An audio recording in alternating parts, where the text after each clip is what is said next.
mulai aja ya. Oke. Baiklah, terima kasih semuanya yang sudah hadir dan terima kasih tim panitia yang sudah mempersiapkan Zoom hari ini. Selamat siang untuk teman-teman yang sudah hadir di ruang Zoom pada sore hari ini. Terima kasih sudah bergabung dengan acara perdana dari komunitas Cinta Anak Dunia yang digagas oleh Mbak Cornelia Agatha. Dan hari ini kita akan meluncurkan buku dari Mbak Valentina Sagala yang berjudul Cinta Itu Bukan Luka, Rahasia Terbebas dari Toxic Relationship. Nah, ya, sebelum kita mulai, tapi mungkin saya cerita sedikit ya untuk teman-teman. Jadi Cinta Anak Dunia adalah sebuah lembaga yang sebenarnya sudah cukup lama juga ya digagas oleh Mbak Cornelia Agatha. Begitu, jadi dia adalah sebuah perkumpulan yang baru tahun lalu jadi legal gitu secara perkumpulan. Visinya adalah menciptakan dunia yang bebas dari stigma, kekerasan, diskriminasi bagi anak dan perempuan Indonesia, dengan perspektif keadilan dan kesetaraan gender, hak asasi manusia, kemanusiaan, dan perdamaian untuk semua. Nah, perkumpulan ini sifatnya memang sosial, ya, jadi kita akan fokus kepada kegiatan-kegiatan sosial yang bisa menegakkan hak-hak perempuan, juga bisa membantu meningkatkan kualitas hidup dari hak-hak di Indonesia. Kumpulan Cinta Anak Dunia punya berbagai kegiatan yang rencananya akan dikerjakan ya sepanjang tahun ini dan ke depannya. Jadi antara lain menyelenggarakan kegiatan-kegiatan untuk meningkatkan ketersediaan dan penyebarluasan pengetahuan tentang perlindungan anak dan penegakan hak asasi anak dan perempuan khususnya di Indonesia. Dan kedua, menyelenggarakan kegiatan-kegiatan pendokumentasian, pengalaman dan pengetahuan perlindungan anak dan penegakan hak asasi anak dan perempuan khususnya di Indonesia.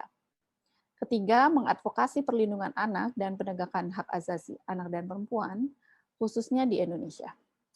Terakhir, melakukan kegiatan sosial yang difokuskan untuk perlindungan anak dan pemberdayaan perempuan. Dan teman-teman bisa mengikuti ya kegiatan-kegiatannya di Instagram @cintaanakdunia. Untuk yang belum follow, mungkin silakan follow Instagramnya untuk info kegiatan-kegiatan kita. Nah, hari ini kita akan ada 2 pembicara yang sangat penting sekali kita dengar ya cerita-ceritanya dan bagaimana pengalaman hidup mereka gitu dalam mendampingi banyak sekali kasus-kasus terkait kekerasan terhadap perempuan, kekerasan seksual, juga kekerasan dalam pacaran gitu ya, dalam relationship gitu. Nanti Mbak Valentina Sagala dan Mbak Fitria Lasari ini yang akan sharing untuk kita semua. Apa sih isu-isu terkait itu dan bagaimana strategi kita ya menghadapi bila berhadapan dengan masalah seperti itu beberapa tahun ini. Silakan kepada Cornelia Agatha untuk memberikan sambutannya. Silakan ya. Selamat sore teman-teman dan juga rekan-rekan pers yang tercinta. Terima kasih sudah hadir dalam acara diskusi hari ini dan acara peluncuran buku hari ini. Perkenalkan, saya Cornelia Agatha. Saya sebagai ketua dari Cinta Anak Dunia, sebuah perkumpulan yang sebetulnya kami dirikan bersama. Ada beberapa pendiri, yaitu Mbak Valentina Sagala, Mbak Olin Monteiro, dan juga Mbak Melia Maruko. Cinta Anak Dunia memang didirikan bertujuan untuk melindungi anak dan perempuan dari stigma, diskriminasi, dan juga kekerasan dalam bentuk apapun. Nah, hari ini dengan bangga kami akan meluncurkan sebuah buku yang berjudul Cinta Itu Bukan Luka, Rahasia Terbebas dari Toxic Relationship, yang kita tahu memang hampir semua orang ya, maksudnya banyak orang yang mengalami hubungan yang seperti itu, toxic relationship, baik dalam pertemanan, hubungan percintaan, ya pacaran, dan juga bahkan di dalam keluarga gitu, antara orang tua dan anak misalnya, atau kakak dengan adik. Nah, saya berharap buku ini dan juga diskusi kita hari ini bisa memberikan solusi dan juga yang paling penting bisa menyelamatkan banyak orang ya, bisa menyelamatkan banyak perempuan dan anak di Indonesia. Sebenarnya buku ini penting juga sih untuk dibaca oleh para remaja ya. Kalau di sini ada orang tua yang punya anak remaja, mungkin bisa setelah membaca bisa dijelasin sama mereka. Karena kan ini kan udah masa-masa puber ya, jadi kayaknya penting banget supaya mereka tuh bisa paham dan bisa menjaga dirinya dengan baik pada saat mereka nanti mulai pacaran misalnya gitu. Ya, saya berharap hari ini acaranya bisa berjalan dengan sukses. Ya, semua rileks aja. Selamat menikmati. Dan mari kita satukan hati dan pikiran kita bersama. Terima kasih. Oke, terima kasih banyak Lia untuk sambutannya. Oke, teman-teman, kita akan mulai diskusi hari ini, tapi sebelumnya kita tonton dulu ya videonya ini. Silakan tim teknis.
Seberapa banyak pun alasanmu untuk tidak memutuskan hubunganmu dengan pasanganmu dalam toxic relationship, kamu berhak bahagia.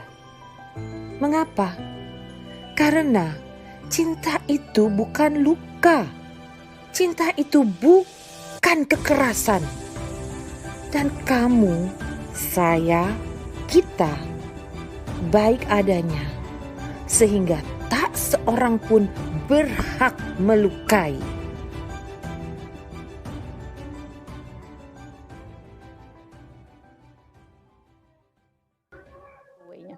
Oke, kita mulai diskusi hari ini. Kita ada 2 pembicara hari ini yang akan ngobrol-ngobrol tentang toxic relationship itu apa sih dan apa sebenarnya yang perlu kita ketahui ya. Nah, tapi untuk sebelum kita bicara lebih detail lagi, mungkin aku bacakan sedikit ya. Ini biodatanya Mbak Valentina Segala, dia kebetulan kawan lama saya dan kita cukup lama juga kerja bersama gitu ya di berbagai jaringan dan termasuk terakhir kami sama-sama kerja di jaringan advokasi untuk kampanye RUU penghapusan kekerasan seksual. Jadi mungkin teman-teman di sini sudah ada yang tahu ya tentang RUU PKS. Nanti bisa dijelasin sama Mbak Valen. Nah, Mbak Valen itu adalah seorang pejuang hak asasi manusia, aktivis perempuan, advokat, penulis, peneliti, penulis cerpen juga, penyair, kolumnis, editor, dan dosen yang berpengalaman lebih dari 25 tahun di dunia hukum, kebijakan, HAM, gender, perlindungan anak, migrasi, dan perdagangan orang, yang ia juga menjadi seorang senior independent expert atau tim ahli hukum gitu ya, di berbagai lembaga nasional, baik itu di gerakan maupun di kementerian, kelembagaan negara, begitu ya, institusi penegak hukum, di LSM, perusahaan, universitas, maupun institusi internasional seperti United Nations dan beberapa organisasi lainnya. Nah, Mbak Valen juga mendirikan organisasi Institut Perempuan di Bandung, dan juga seperti Pagi Foundation, dan terakhir dia menjadi salah satu pendiri juga di Cinta Anak Dunia, bersama dengan Mbak Cornelia, saya, dan Mbak Melia Haruko tadi. Ya. Jadi kami berempat kebetulan pendirinya begitu. Dan tulisan-tulisan Mbak Valen sudah dimuat di berbagai media massa, di jurnal-jurnal gitu ya. Dia juga sudah menulis banyak sekali buku, ini adalah salah satunya ya, nanti Mbak Valen bisa cerita udah berapa buku nih semuanya yang sudah diterbitkan, karena banyak banget. Aku juga nggak ingat tuh berapa banyak. Nah, ia juga pernah mendapat penghargaan salah satunya di Ann Peace Award tahun 2013 dari United Nations. Nah, pada tahun 2019 sampai sekarang, beliau menjadi tim ahli pemerintah untuk RUU penghapusan kekerasan seksual. Saat ini dia lagi menempuh S3 atau program doktoral untuk hukum. Gitu. Waktu dan tempat saya persilakan Mbak Valen, silakan. Terima kasih Mbak Olin. Selamat sore semua teman-teman. Selamat datang di acara ini. Terima kasih untuk Cinta Anak Dunia yang sudah memfasilitasi diskusi buku ini. Jadi diskusi buku ini harapannya juga membantu ya, mengedukasi kita semua. Juga nanti ada Mbak Lia dari P2TP2A terkait dengan toxic relationship. Saya cuma mau sharing saja sebetulnya tentang buku ini kurang lebih seperti apa. Bisa minta tolong share slide dari panitia. Jadi sedikit saja, nggak banyak, langsung lanjut ke page 2. Jadi teman-teman, ini sebetulnya adalah tadi disampaikan oleh Mbak Cornelia Agatha, masalah toxic relationship ini sekarang ya ramai dibicarakan orang karena istilahnya juga menggunakan bahasa Inggris toxic relationship begitu. Sebetulnya problemnya sudah dari dulu ada, dan kalau kita bicara tentang hubungan yang tidak sehat, maka biasanya orang mengambil panduan dari hubungan yang sehat. Hubungan yang sehat itu hubungan yang saling penuh kasih sayang, yang respect ya, ada penghormatan di situ dan lain sebagainya. Nah, yang toxic relationship itu adalah yang sebaliknya. Nah, kalau kita bicara toxic relationship itu tidak terbatas sebetulnya pada hubungan dalam pacaran. Ya, tadi Mbak Cornelia Agatha juga sudah menyebutkan kalau kita bicara relationship atau hubungan ini banyak sekali. Saya sendiri buku ini dibuat memang berfokus pada memang hubungan yang mengatasnamakan cinta. Jadi kenapa? Karena ada kompleksitas yang lebih di situ, ada relasi kuasa di situ. Hubungan yang tanda kutip dengan cinta ini, itu pelaku dengan korban, kalau memang di dalamnya ada penderitaan, ada kekerasan, ada kerugian, itu pelaku dengan korban, dua-duanya saling mengenal. Ya, sehingga di dalamnya itu terdapat kompleksitas yang tidak sama dengan misalnya hubungan yang kita lagi jalan, ada orang, kemudian orang itu sweet-sweet, atau orang itu memukul kita dan lain sebagainya. Sangat berbeda dengan relationship. Hubungan itu adalah bagian dari ciri manusia sebetulnya, karena manusia adalah makhluk sosial, jadi mau tidak mau berhubungan. Itu bagian ya dari hakikat manusia. Nah, tetapi dalam hubungan itu, ketika itu mendasarkan pada cinta, maka ada banyak kompleksitas di dalamnya. Nah, saya mau menampilkan bahwa di sini ya, kenapa buku ini penting, itu adalah karena intensitas kekerasan yang dialami oleh perempuan dan anak-anak kita, ternyata faktanya itu banyak terjadi dalam relasi yang intim. Relasi intim, baik itu dalam keluarga, baik itu dalam hubungan suami istri, maupun itu hubungan parenting ya, hubungan orang tua dengan anak. Dan dalam persaudaraan juga, atau yang di Indonesia dalam undang-undang itu masuk dalam undang-undang penghapusan data menunjukkan, ini data yang saya tampilkan, data yang paling menonjol ya dari Kementerian Pemberdayaan Perempuan dan Anak tahun 2016, itu 33,4% perempuan usia 15 sampai 64 tahun telah mengalami kekerasan fisik dan atau kekerasan seksual selama hidupnya. Ya, dan dari situ kemudian terlihat bahwa baik kekerasan fisik maupun seksual yang dialami perempuan itu 42,7% dialami oleh perempuan dan anak perempuan yang belum kawin. Artinya ada banyak juga di dalamnya termasuk kekerasan dalam hubungan yang belum kawin. Ya, jadi kalau kita bicara hubungan ini mau tidak mau pasti manusia akan berhubungan dengan manusia lain. Tetapi kemudian ketika masuk dalam relasi yang intim atau relasi atas nama cinta, maka di sini akan ada kompleksitas yang tadi saya sampaikan. Berbagai macam lah persoalan-persoalan yang muncul. Nah, pandemi COVID-19 ini ketika terjadi sekitar bulan Maret yang tahun lalu, itu kemudian banyak yang menghubungi saya dan mengatakan bahwa masalah hubungan ini menjadi lebih kompleks ya. Ada working from home, banyak perempuan yang ada dalam hubungan suami istri atau rumah tangga cinta itu juga mengalami kekerasan. Lalu kemudian anak-anak remaja behavior communication-nya berubah ya menjadi lebih banyak akses kepada online. Ini juga menimbulkan kekhawatiran dari orang tua. Bagaimana hubungan yang tadinya bisa lebih tanda kutip terawasi, tetapi kemudian sekarang lebih lewat online. Nah, sehingga ada resiko-resiko juga di situ. Apa yang salah satu public figure ya, yang kemudian terseret kasus hukum terkait dengan pornografi, ini juga kemudian menimbulkan banyak pertanyaan dari banyak pihak yang bertanya kepada saya.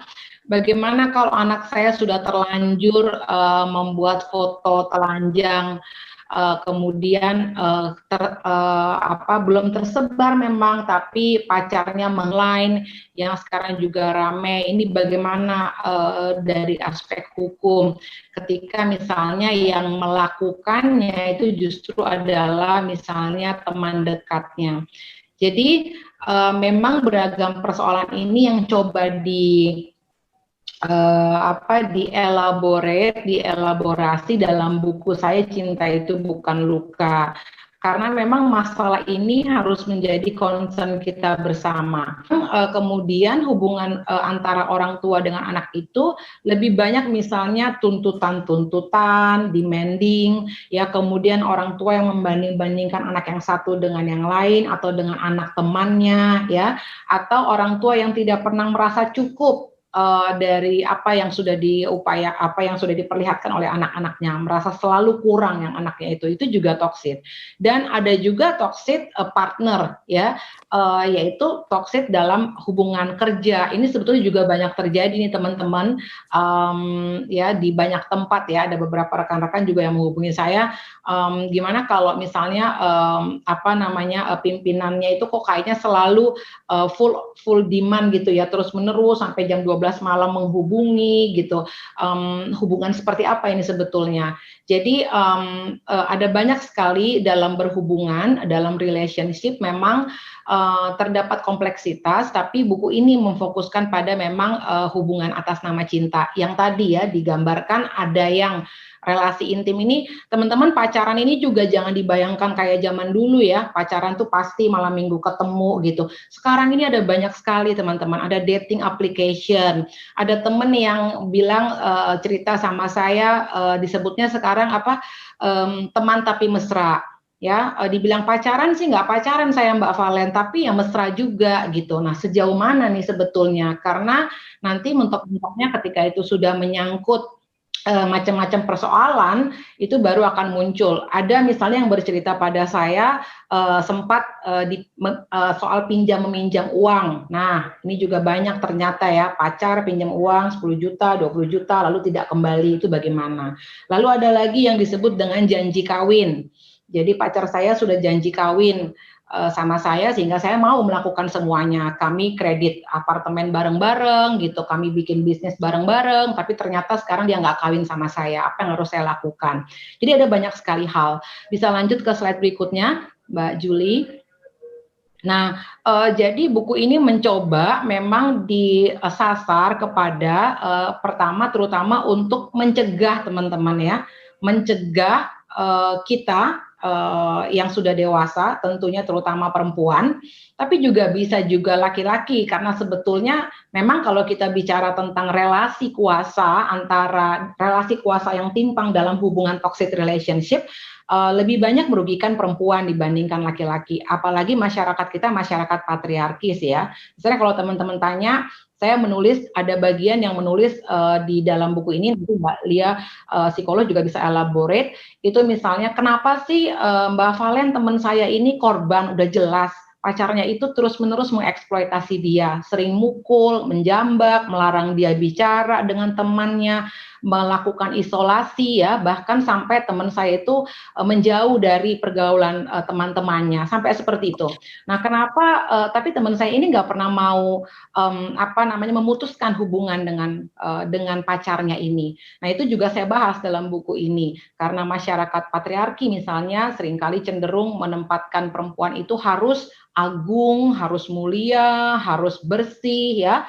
Jadi kalau misalnya, kan kita sering ya bercanda ya, tapi sebaiknya memang tidak kita lakukan lagi. Kalau anak perempuan pacaran terus putus, kita bilang perempuan gak bener. Tapi kalau laki-laki putus pacar, putus nyambung, itu nanti jadinya kita bilang keren gitu, karena anak laki-laki keren lah ya, sering gonta-ganti pacar. Kalau perempuan nggak baik gonta-ganti pacar. Nah, ini juga yang membuat kemudian banyak perempuan memilih untuk bertahan. Nggak apa-apa lah saya bertahan daripada saya dibilang putus, putus, lalu kemudian saya juga dibilang bekas ya. Jadi saya lebih baik bertahan aja. Ini beberapa persoalan. Jadi pertama adalah bagaimana sih mencegahnya. Saya menulis di dalam buku ini, teman-teman yang sudah baca bisa lihat bagaimana sih mencegahnya. Bahkan ada beberapa hal yang detail ya, saya tekankan di sini, misalnya bagaimana kita duduk bareng dengan pasangan lalu menyusun prioritas nilai-nilai yang kita sepakati bersama, atau bahkan menyepakati do and don'ts, apa yang boleh, apa yang nggak boleh. Boleh nggak sih PIN ATM dikasih lihat ke pacar? Boleh nggak sih password email dikasih lihat? Nah, ini yang sangat-sangat penting.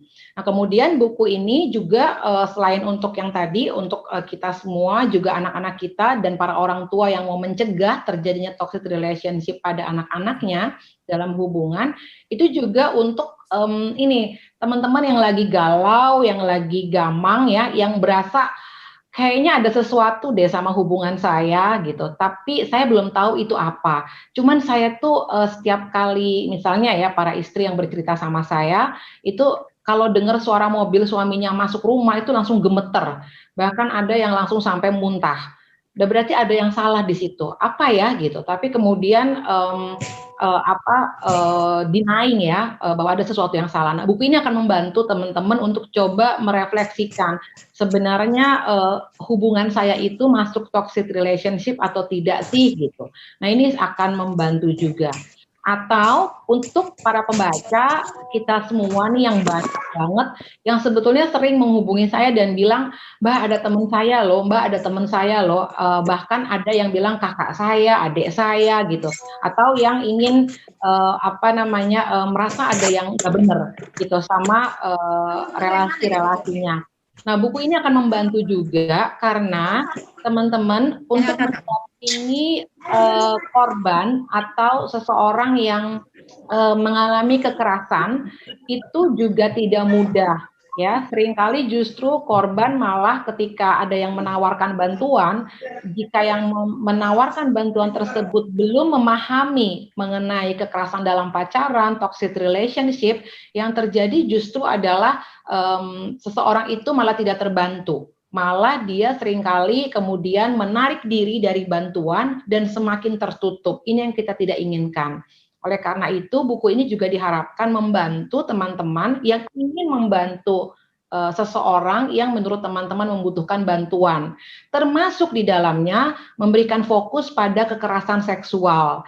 Karena jika yang ingin kita bantu itu mengalami kekerasan seksual, maka untuk mendekatinya, untuk membantunya juga tidak sesederhana yang kita pikirkan. Karena di dalam itu ada rasa malu, ada rasa ingin menjaga kesucian, keutuhan diri, takut mengecewakan orang tua, takut mengecewakan suami, dan lain sebagainya. Itu tidak sesederhana yang kita pikirkan. Jadi buku ini saya pikir juga membantu agar bagi mereka yang memang sangat ingin terpanggil hatinya membantu orang lain yang membutuhkan pertolongan, bacalah dulu buku ini agar kita terbekali gitu bagaimana caranya membantu orang-orang terutama perempuan dan anak yang membutuhkan bantuan ketika mereka sudah terjebak dalam toxic relationship, terutama mengalami kekerasan seksual. Dan buku ini juga mencoba mempromosikan kesehatan dalam makna yang luas ya teman-teman, juga kekerasan dalam makna yang luas, sehingga kekerasan itu tidak cuma fisik dan seksual, tapi di buku ini semua dibahas termasuk mengenai kekerasan psikis, ya, dan tadi saya jelaskan soal kekerasan dalam bentuk ekonomi, karena ini biasanya sangat malu sekali untuk mengakui bahwa uang saya sebetulnya sudah habis-habisan oleh pasangan saya, tapi cenderung takut dan malu mengakui hal ini karena uang mah bisa dicari. Yang susah itu misalnya saya sudah melakukan hubungan seks dengan dia, gitu ya. Jadi memang, tapi sebetulnya kalau kita dalam pengalaman saya 25 tahun mendampingi, biasanya kekerasan itu kait-mengkait, mulai dari psikis, ya, kamu ini bodoh, kamu ini, aduh beruntung sekali ya. Kamu dapat saya, kalau nggak sama saya, entah siapa lagi yang mau sama kamu, misalnya. Atau kemudian kekerasan fisik mulai memukul, menampar, ya. Lalu kemudian kekerasan seksual, memaksa foto telanjang, memaksa melakukan aktivitas-aktivitas seksual tertentu yang kita tidak inginkan, sampai ke kekerasan ekonomi, itu juga banyak sekali terjadi. Nah, banyak yang mengatakan kadang-kadang teman-teman itu butuh bantuan cepat, ya. Nah, buku ini dilengkapi ada 3 hal nih teman-teman. Yang pertama adalah panduan self love. Ini penting sekali karena banyak teman-teman sebetulnya tidak tahu bahwa mencintai diri sendiri itu sangat penting. Ya, banyak sekali dari korban yang saya dampingi itu terutama para perempuan cenderung diedukasi untuk memperhatikan orang lain ketimbang dirinya sendiri. Inilah waktunya para perempuan ya juga belajar untuk mencintai diri sendiri dulu. Karena kita nggak akan pernah bisa mencintai orang lain kalau kita belum belajar mencintai diri kita sendiri dulu. Nah, yang kedua adalah jadi di dalam buku ini ada banyak sekali tuh teknik-teknik bagaimana supaya teman-teman bisa belajar mengingat kembali bahwa pada hakikatnya teman-teman itu dilahirkan sebagai karunia Tuhan yang baik gitu, yang baik, sungguh baik gitu. Dan kalaupun teman-teman terjebak dalam toxic relationship dan menjadi korban, begitu teman-teman tetap baik adanya di mata Tuhan Sang Pencipta, sehingga teman-teman berhak untuk melanjutkan kehidupan ini dengan baik. Lalu ada aspek hukum, ini banyak sekali yang bertanya, saya bisa kena nggak sih kalau misalnya saya bisa nggak sih melaporkan seseorang yang menyakiti saya? Bagaimana dengan mantan pacar Mbak Valen? Boleh nggak? Udah nggak pacaran lagi? Bagaimana kalau nikah siri? Bagaimana kalau pornografi? Bagaimana kalau tadi ya pinjam meminjam uang? Itu saya lengkapi dalam bagian aspek hukum. Sehingga teman-teman udah punya bekal untuk tahu gitu bahwa nggak bisa apa yang dia lakukan itu melanggar hukum dan karena itu saya bisa melaporkannya kepada polisi atau saya bisa menempuh proses perdata misalnya ya lewat gugatan perbuatan melawan hukum dan lain sebagainya. Lalu buku ini juga menyediakan kontak layanan pendampingan perempuan dan anak di seluruh Indonesia. Memang teman-teman ini banyak teman-teman bisa cari di Google dan lain sebagainya. Tapi saya menempatkan ini di buku ini penting sekali karena faktanya ada banyak sekali ya yang tertolong hanya karena secari kertas. Jadi teman-teman ada banyak teman ya. Jadi ada yang dia bisa menyelipkan buku ini misalnya, lalu teman-teman bisa taruh kalau misalnya ada nomor tertentu yang bisa membantu, lalu teman-teman bisa titip supaya korban atau seseorang yang ingin teman-teman tolong menerimanya. Jadi kemudian bisa langsung ya meminta bantuan kepada para pendamping yang memang memberikan bantuan. Dan pemerintah itu juga di banyak provinsi, kabupaten, kota sudah menyediakan P2TP2A. Nanti Mbak Lia dari P2TP2A juga kita minta untuk hadir memang untuk memperkenalkan ya bahwa negara itu harus hadir untuk mendampingi para korban. Siapapun itu, perempuan, anak-anak ini bisa anak laki-laki, bisa anak perempuan ya teman-teman ya. Ini juga banyak kasusnya. Bisa mendapatkan layanan psikososial dan nanti bisa mendapatkan layanan bantuan hukum. Jadi P2TP2A DKI Jakarta saya pikir salah satu yang contoh baik ya, sehingga nanti bisa sharing sebetulnya. Kalau misalnya ada teman-teman yang mau lapor itu bagaimana. Nah, jadi di buku ini nanti ada 5 bab teman-teman, itu ada mengenal toxic relationship, apa itu, ciri-cirinya bagaimana, kalau teman-teman pengen tahu, kira-kira sebenarnya saya ini sudah di toxic relationship atau belum sih gitu ya. Tapi saya ingin memperbaiki ini, itu bisa di teman-teman pelajari. Kemudian bab 2 lebih bicara tentang kekerasan dalam pacaran. Lalu bab 3 teman-teman akan belajar tentang apa sih gender itu, apa sih seksualitas. Karena ini penting sekali untuk teman-teman ketahui sehingga teman-teman bisa paham kenapa sih korban itu ketika dia perempuan, dia tidak mudah melepaskan diri dari toxic relationship. Kenapa laki-laki cenderung lebih mudah? Nah itu mau tidak mau basisnya adalah seksualitas, gender, dan seks ya, dan kekerasan terhadap perempuan. Jadi ini penting sekali. Lalu aspek hukum tadi saya sampaikan banyak sekali yang meminta saya, tolong kalau nulis buku kali ini ada bagian tentang aspek hukum. Dan yang kelima yang terakhir yaitu tadi, bagaimana sih caranya untuk bisa bebas dari toxic relationship. Saya pikir yang paling penting untuk semua ini adalah sebanyak mungkin edukasi dan kampanye yang tadi ya Mbak Cornelia Agatha sampaikan, mudah-mudahan bisa membantu menyelamatkan nyawa.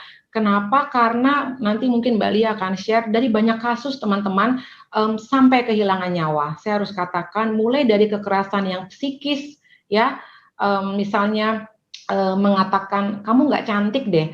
Aduh, kamu tuh gendut banget, nggak kayak si itu, nggak kayak si ini, itu masih psikis. Tapi sampai pada penganiayaan yang bisa berakibat pada hilangnya nyawa. Jadi memang tidak main-main menurut saya kekerasan dalam pacaran atau kekerasan dalam relasi intim atau kekerasan dalam rumah tangga atau apapun yang mengatasnamakan cinta. Terima kasih. Segera ya. Oke. Nah, kita ke pembicara berikutnya, Mbak Fitria Lasarini. Mbak Fitria Lasarini ini adalah seorang psikolog, untuk teman-teman yang belum kenal. Beliau memperoleh pendidikan magister profesi psikolog klinis dewasa di Universitas Indonesia. Ia mengawali tugasnya sebagai psikolog mendampingi korban dan keluarga korban aksi terorisme, konflik sosial bersenjata, bencana, dan kekerasan.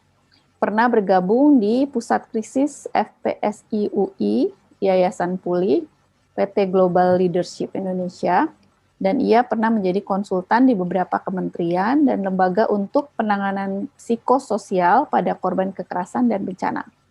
Ia adalah kontributor Pedoman Nasional Penanganan Kekerasan Terhadap Perempuan dan Anak pada situasi pandemi COVID-19. Saat ini, Mbak Lia bertugas di UPT P2TP2A DKI Jakarta sebagai tenaga ahli psikolog klinis. Nah, kita akan dengar dari Mbak Lia atau Mbak Fitria Lasarini, apa sih sebenarnya aspek psikologis dalam suatu relasi yang beracun itu kayak gimana sih, kita pengen tahu gitu ya, gimana dampaknya, dan lalu kemudian mana nih caranya supaya supaya bisa keluar gitu ya dari relasi itu. Waktu Ya. saya persilakan Mbak Lia. Iya, terima kasih Mbak Olin.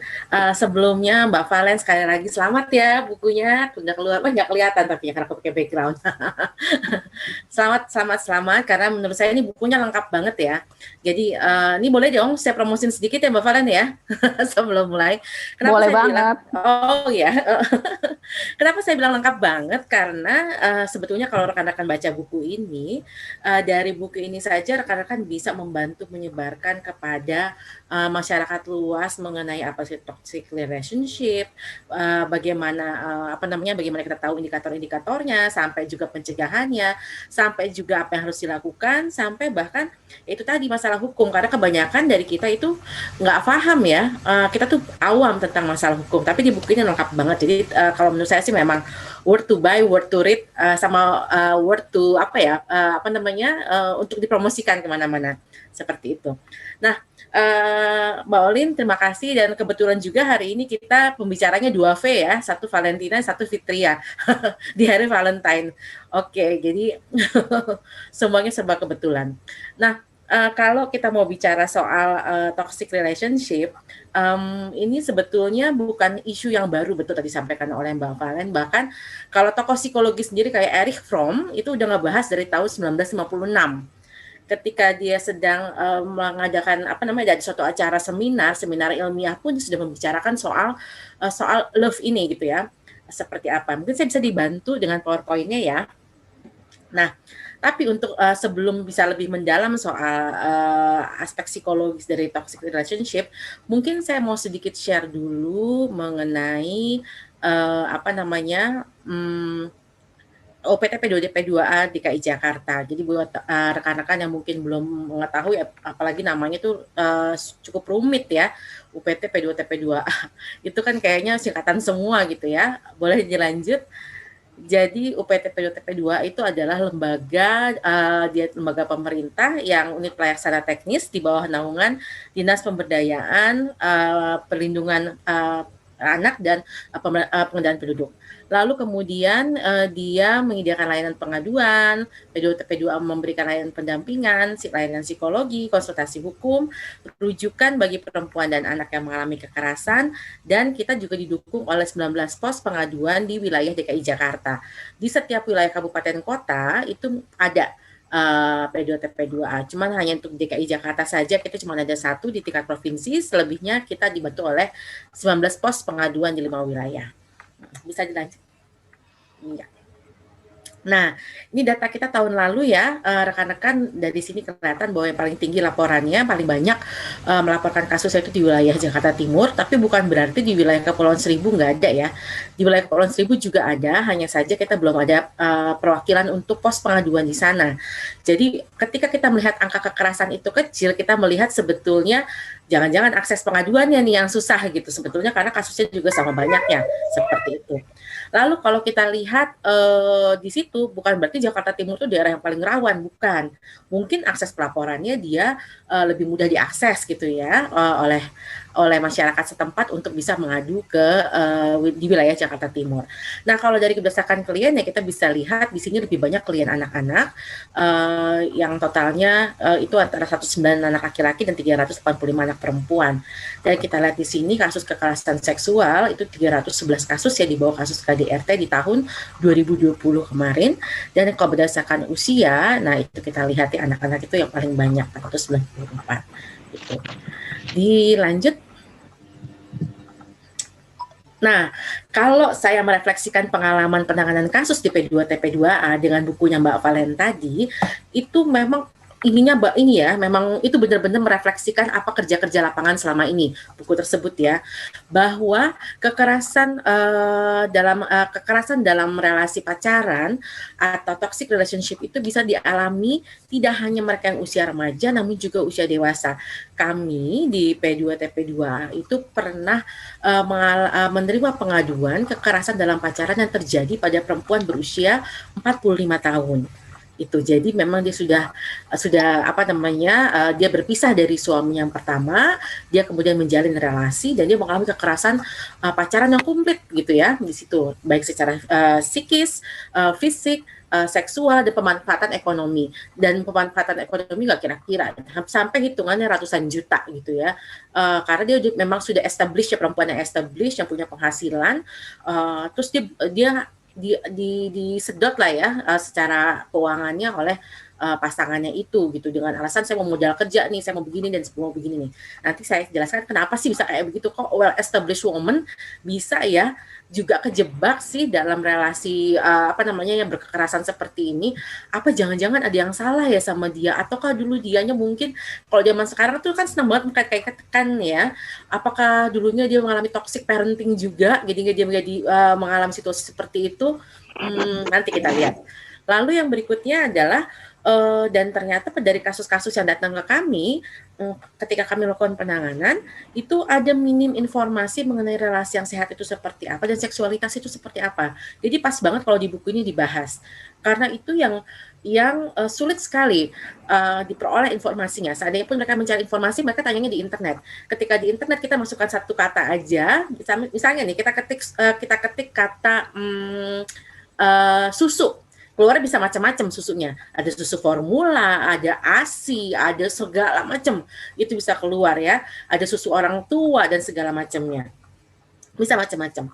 Lalu cukup banyak relasi yang diawali dari dunia maya melalui perkenalan yang sangat singkat. Jadi memang relasinya itu memang sangat singkat gitu. Jadi memang dia kenalnya cepat banget lah. Dan ini semua juga ada kontribusinya juga dengan kondisi yang sekarang ini ya, di mana pola komunikasi media berubah, di mana orang-orang lebih banyak menggunakan sosial media, dan yang tadinya sosial media terus terang kayak seperti anak saya aja. Sebelumnya karena anak saya usianya 11 tahun, saya nggak pernah dia ngasih sangat membatasi penggunaan handphone, tapi karena sekarang masanya PJJ mau nggak mau, jadinya dia punya waktu yang lebih banyak untuk menggunakan gadget.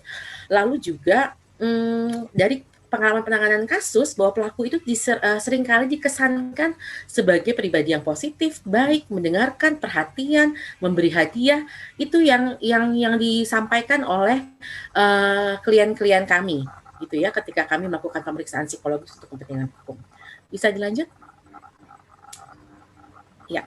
Lalu kemudian ada juga muncul ini penghayatan dari mereka bahwa mereka tuh harus terlihat normal tanda kutip, sama seperti remaja lainnya yang punya pacar, sehingga mereka juga harus punya pacar.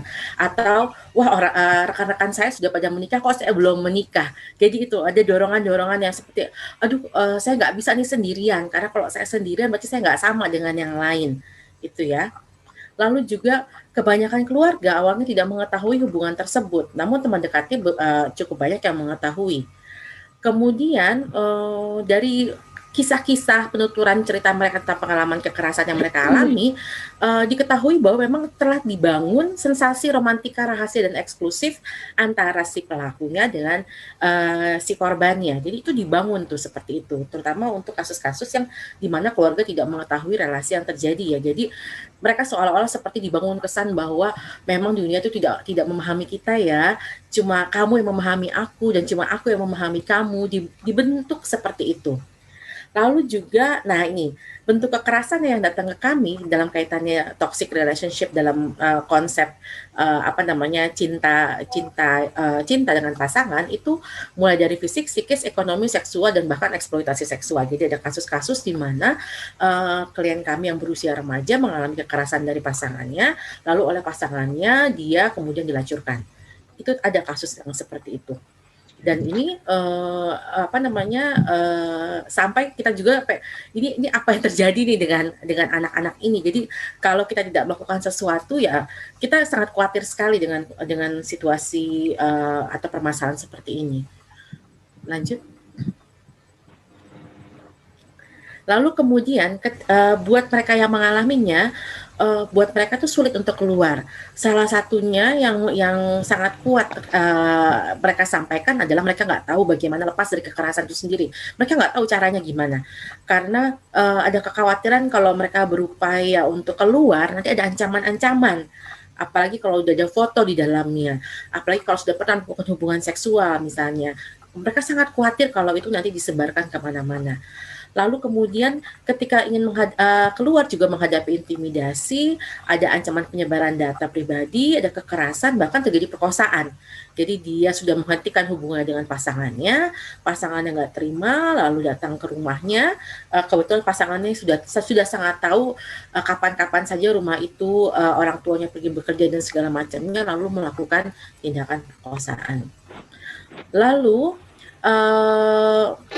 kebanyakan yang datang ke kami itu melaporkan permasalahan kekerasan dalam relasi pacaran itu karena telah terjadi kekerasan fisik, telah terjadi kekerasan seksual, ada ancaman KBGO, kehamilan yang tidak diinginkan, jadi orang tuanya mengetahui ada terjadinya kehamilan pada anaknya, ingkar janji, tadi disepakati telah terjadi kehamilan nih, disepakati ingin akan ada pernikahan, tapi kemudian diingkari, gitu, pernikahannya tidak dilakukan, akhirnya dilaporkan, dan bahkan ada juga yang sampai melakukan penculikan ya, jadi dibolari itu anaknya oleh si pelakunya, dibolari dan disekap selama berhari-hari, tidak boleh keluar dari tempat itu, maka dibeliin, ketika keluar dikunciin, itu juga ada kasus seperti itu.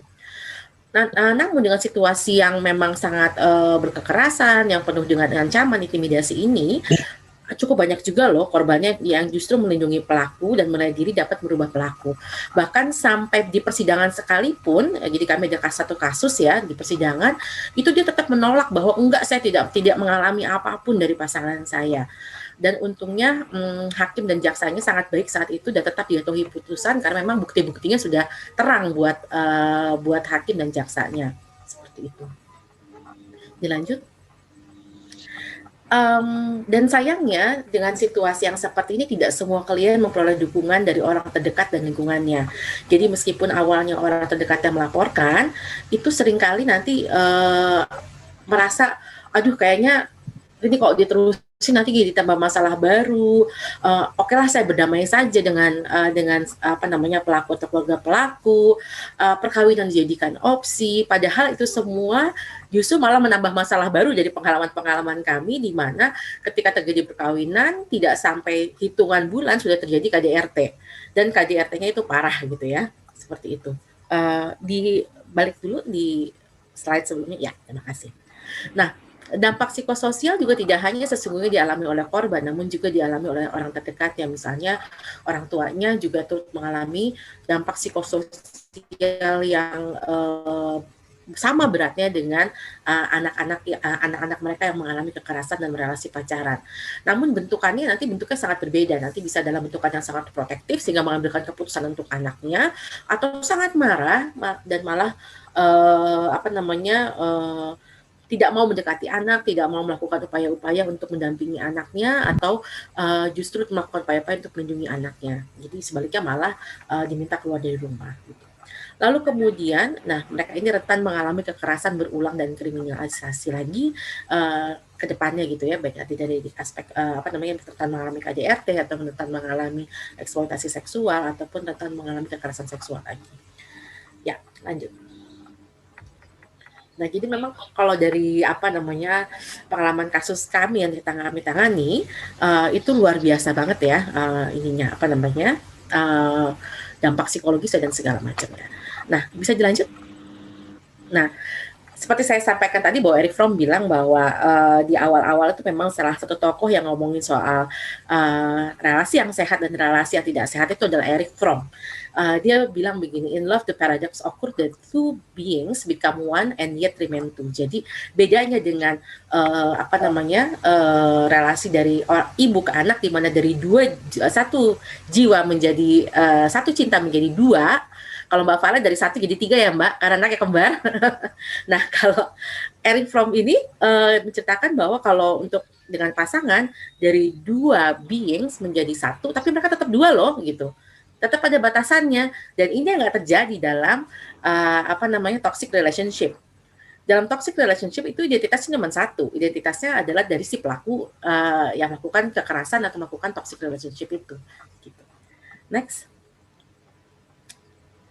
Nah, ini relasi itu sifatnya aktif, perlu diupayakan, dan komponennya ada empati, simpati, cinta kasih, dan dukungan. Nah, kita lihat lagi turunannya bagaimana. Turunannya adalah, silakan. Oh, ini teorinya Sternberg ya. Ini sekilas aja deh buat pengetahuan aja bahwa dalam cinta itu komponennya ada intimacy, ada komitmen, ada passion. Nah, kalau toxic relationship ini malah tidak ada di dalam tiga-tiganya. Dia sifatnya non-love.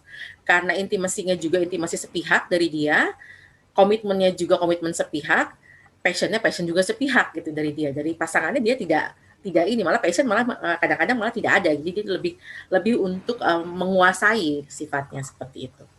Lanjut. Nah, dalam relasi sehat ini ada beberapa aspek di sini. Ada rasa tanggung jawab, ada respect, ada keamanan, ada kejujuran, ada dukungan, ada cooperation, ada trust. Sementara kalau dalam dalam toxic relationship kita lihat di dalamnya itu justru bisa dilanjut. Ya, justru ada intimidasi, ada sexual abuse, physical abuse, ada ancaman, dominasi, ada perendahan atau mempermalukan, ada possessiveness, dan ada menyalahkan atau menihilkan pihak yang lain. Seolah-olah dia itu bukan pribadi yang utuh, bukan manusia yang utuh. Kamu tuh nggak utuh kalau nggak sama aku, seperti itu. Lanjut.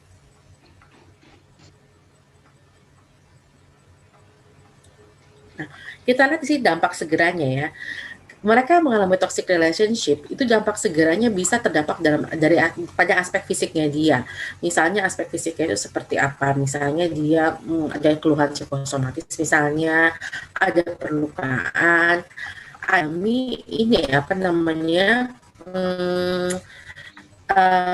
terminasi kandungan misalnya akibat tindakan dari pasangannya. Lalu pola pikirnya, ada distorsi dalam pola pikir, justru cenderung menyalahkan diri sendiri, dia justru melindungi si pelakunya, seperti itu ya. Emosinya juga dikuasai oleh emosi negatif, perilakunya juga ada perubahan perilaku sangat beda dengan dia sebelumnya. Misalnya dulunya dia sangat ceria menjadi sangat tertutup misalnya, lalu sosial ekonominya juga terpengaruh, bisa dia tidak konsentrasi dalam pelajaran, dalam pekerjaan, sehingga sangat berisiko untuk dihentikan dari pekerjaannya, dia tidak lagi aktif di kegiatan-kegiatan yang dulu memang dia seringkali aktif, dan juga terdampak dari aspek spiritualnya, bingung antara nilai value, benar salah, dia serba bingung, semua jadi serba bingung buat dia. Dan untuk dampak jangka panjangnya bisa dilanjut. Dampak jangka panjang itu juga sangat beragam ya, dan sangat range-nya sangat luar biasa banget, mulai dari konsep diri menurun, gangguan stres pasca trauma, gangguan cemas, ada mungkin gangguan mood atau depresi, ada eating disorder, penyalahgunaan zat, keinginan untuk mengakhiri hidup, prestasi belajar atau kerja menurun, keluhan fisik berkepanjangan, sampai kehamilan tidak diinginkan, dan masih banyak lagi, sangat bervariasi dari masing-masing orang gitu ya. Bisa dilanjut. Biasanya pola yang digunakan oleh pelakunya seperti ini. Jadi diawali dengan bilang, you are the only one. Gitu ya, nggak ada yang bisa memahami aku. Kalau mantan aku dulu tuh orangnya mantan aku tuh orangnya selalu ngelarang-larang aku, tapi kalau kamu tuh enggak. Itu sebetulnya bukan apresiasi loh, tapi itu tuntutan sebetulnya, bahwa kamu jangan larang-larang aku ya, seperti itu. Kalau pacar aku dulu tuh orangnya tuh pengen tahu mulu aku pergi kemana. Kalau kamu mah enggak, kamu pengertian banget loh sama aku. Jadi dia membuat seperti itu, seolah-olah ada kesamaan, dia membuat kesamaan. Oke, kita berdua sama ya, kita berdua tuh orang yang sama-sama mau berkorban, dia buat seperti itu. Jadi seolah-olah kita tuh nggak ada pilihan lain. Lalu nanti lama-lama dia akan lakukan testing the water. Testing the waternya tuh apa gitu cara-caranya. Cara-caranya bisa dengan cara-cara yang dia mulai dari bercandaan-bercandaan yang merendahkan. Nanti kalau kita ngambek gitu, dia gitu aja ngambek, yang kayak gitu-gitu. Dia nggak bisa melihat bahwa itu sangat berdampak sama kita. Mulai dari emotional abuse dulu, mulai dari hal-hal yang kecil-kecil dulu sampai dia ingin melihat batasannya seperti apa gitu ya. Lalu dia mulai tuh melakukan penghancuran atau pengguguran identitas atau identity erosion ya. Dia mulai tuh dari situ, mulai sedikit demi sedikit. Dia mulai memutarbalikan semuanya. Kalau ngomong muter-muter, terus kemudian menyalahkan, mengambil meletakkan tanggung jawab semua permasalahan adanya di pasangannya seperti itu. Jadi dia akan melakukan itu, terus kemudian dia menuduhkan hal-hal yang tidak dilakukan. Wah, kamu selingkuh ya, pasti kamu selingkuh. Enggak, saya enggak selingkuh. Mana buktinya? Mana pin handphone kamu mana? Password email kamu mana? Kamu pasti selingkuh, kamu pasti nyembunyiin sesuatu. Itu dibuat seperti itu. Lalu nanti ada transitional target, di mana dia mulai menunjukkan bahwa dia flirting sama orang lain. Nah, di identity erosion ini sebetulnya udah mulai masuk sexual manipulation ya, dimasuk di situ ada manipulasi seksual. Jadi ketika ada transitional target ini, kita jadi cenderung takut kehilangan dia, karena sudah banyak sekali kita korbankan ketika identity erosion itu terjadi, gitu ya. Lalu dia nunjukin kebosanan sama kita, kok kamu orangnya nggak asik banget ya, udah mulai yang kayak gitu-gitu loh. Nah, abis itu baru deh mulai overt abusive behavior, itu muncul kekerasannya, pengabaian ke kita sampai seperti harus ngejar-ngejar dia, sedikit-sedikit dia ngambek, kita yang harus kejar-kejar lagi, jadi kita capek terus kitanya.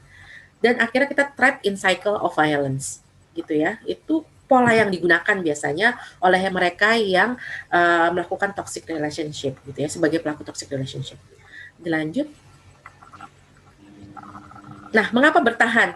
Aduh, bener banget kata Mbak Valen tadi, bahwa sifat relasi yang intim itu kompleks banget. Dan nggak usah kita mikirin dulu karakteristik pelakunya kayak gimana, jangan-jangan dia psikopat, jangan-jangan dia begini, nggak usah jauh-jauh ke situ dulu. Dari sifat hubungannya saja itu sudah sangat kompleks dan sangat psikologis. Susah banget buat korbannya untuk bisa mengambil keputusan dengan jernih. Kenapa? Karena perasaannya ikut. Dia sayang, dia punya harapan, dia punya bayangan masa depan dengan pasangannya. Itu udah susah banget. Belum lagi ada personalized grooming, ada rayuan-rayuan yang samar yang seolah-olah menemukan bayangan atau imaji bahwa relasi mereka dan hubungan mereka itu adalah sebagai pasangan ideal. Gitu. Jadi idealnya itu ideal semu. Itu dibangun di situ. Belum lagi ada ancaman kekerasan. Jadi sangat banyak. Dilanjut. Belum lagi ada menilai diri pantas diperlakukan secara abusif karena mungkin pengalaman-pengalaman kekerasan sebelumnya. Belum lagi dampak psikologis yang sangat kuat sama dia, jadi dia nggak bisa berpikir. Belum lagi support sistemnya yang nggak ada kuat. Artinya support sistem yang nggak ada kuat itu misalnya keluarganya juga tidak support ke dia. Dan karena perilaku dari pelaku toxic relationship ini biasanya cukup charming ya awal-awal. Jadi kita cerita, pacar gue sekarang orangnya beda loh sama yang dulu-dulu. Jadi ketika kita cerita juga orang nggak percaya karena diawali dengan sesuatu yang sangat ideal di awalnya. Belum lagi masuk lagi support sistemnya itu punya nilai-nilai tertentu pada seorang perempuan, misalnya kayak tadi Mbak Valen bilang bahwa perempuan harus menjaga kesucian, keutuhan dan segala macamnya. Belum lagi dia nggak tahu kemana cari bantuan atau tidak percaya bahwa dia dapat dibantu. Hukum di Indonesia emang bisa nggak sih hukum di Indonesia ya kayak gitu. Mereka nggak tahu nih bahwa itu tuh bisa sebetulnya dilaporkan misalnya. Lanjut. Dan dari apa yang dilakukan diperoleh dari penanganan kasus, dari apa yang dihayati oleh korbannya, jadi yang perlu diingat oleh kita semua adalah siapapun dapat menjadi korban, tidak hanya remaja. Gambaran pelaku pun sama, siapapun dapat menjadi pelaku. Mungkin kita yang hadir di sini juga berpikir ya, aduh jangan-jangan aku juga pernah melakukan hal-hal yang kayak tadi itu misalnya seperti itu. Dan yang kemudian adalah penting bagi kita untuk mengajarkan entah itu orang-orang terdekat kita, adik-adik ataupun anak-anak untuk mengembangkan sikap yang asertif, percaya diri dan independen. Itu penting sekali untuk dibangun bahwa dia ciptaan Tuhan yang baik, perkataannya Mbak Valen tadi ya, bahwa dia baik, diciptakan dengan sangat baik, kamu tuh berharga gitu. Lalu kemudian penting juga mengajarkan menumbuhkan kesadaran bahwa kekerasan itu tidak dibenarkan apapun alasannya. Dan kekerasan itu tanggung jawab personal dari yang melakukan. Kan seringkali si pelakunya dengan enaknya bilang bahwa ini gara-gara kamu yang begitu, makanya aku tuh begini. Itu sering banget dipakai. Nah, ini yang penting untuk kita ajarkan kepada semua orang bahwa kalau kamu bersalah, kamu harus bertanggung jawab. Karena salah satu ciri dari relasi yang sehat adalah accountability tadi. Dia mau bertanggung jawab dengan kesalahannya atau dengan masalahnya dia, seperti itu. Lanjut. Nah, penting juga untuk menguatkan komunikasi dan kedekatan keluarga yang hangat, lalu juga meluaskan informasi tentang relasi sehat dan cash pro, dan dimulai sedini mungkin. Seringkali memulai komunikasi ditanya, aduh saya susah banget komunikasi dengan anak remaja saya gitu ya, itu harus dibangun dari kecil. Kalau ujuk-ujuk mau pengen anak remajanya terbuka, ya harus dibangun dari kecil juga, membiasakan terbuka, membiasakan komunikasi dan segala macamnya. Lalu kemudian menganggap serius dan membangun sikap responsif terhadap laporan kasus kekerasan dalam pacaran. Jadi jangan dianggap kekerasan dalam pacaran, ya ampun kekerasan dalam pacaran doang yang kayak gitu. Jangan dianggap seperti itu, karena ini implikasinya kalau kita lihat tadi dampaknya, itu dampaknya jangka panjang loh. Kalau terjadi kehamilan dan akhirnya dinikahkan, mau nggak mau anak itu keluar dari sekolah. Akibatnya apa? Akibatnya dia tidak mungkin bisa berkompetisi dalam pekerjaan karena keterampilannya terbatas. Akibatnya apa? Dia sangat mungkin nanti tidak bisa mandiri secara finansial. Akan sangat mungkin dia terjebak dalam praktek-praktek kekerasan yang berikutnya, misalnya terjebak dalam tindak pidana perdagangan orang misalnya, atau eksploitasi seksual misalnya, atau jadi korban KDRT misalnya, sangat mungkin terjadi. Lanjut. Waktunya sedikit lagi sudah habis ya Mbak? Iya, ini tinggal 2 slide lagi. Nah, ini bagaimana membantu, ini tunjukkan sikap peduli dan percaya, kita mendampingi, hindari melakukan hal yang membahayakan korban, misalnya kita ngedatangin pelakunya, kita marah-marahin, sementara korban masih suka ketemu dengan dia, misalnya. Kita beri informasi kemana bisa mencari bantuan, dan hargai pilihannya dan beri ia waktu untuk pulih. Itu yang gimana kita bisa membantu. Lalu, kalau kita sendiri yang mengalaminya, dilanjut. Yang pertama adalah kita perlu menyadari bahwa apa yang kita alami itu adalah kekerasan. Gitu ya. Itu penting banget bagi kita untuk menyadari hal tersebut. Lalu yang berikutnya adalah yang penting juga kita lakukan, cari bantuan. Cari informasi di mana kita bisa memperoleh bantuan. Yang berikutnya adalah peduli dan menyayangi diri kita sendiri dan lakukan kegiatan yang disukai atau belum pernah dilakukan sebelumnya.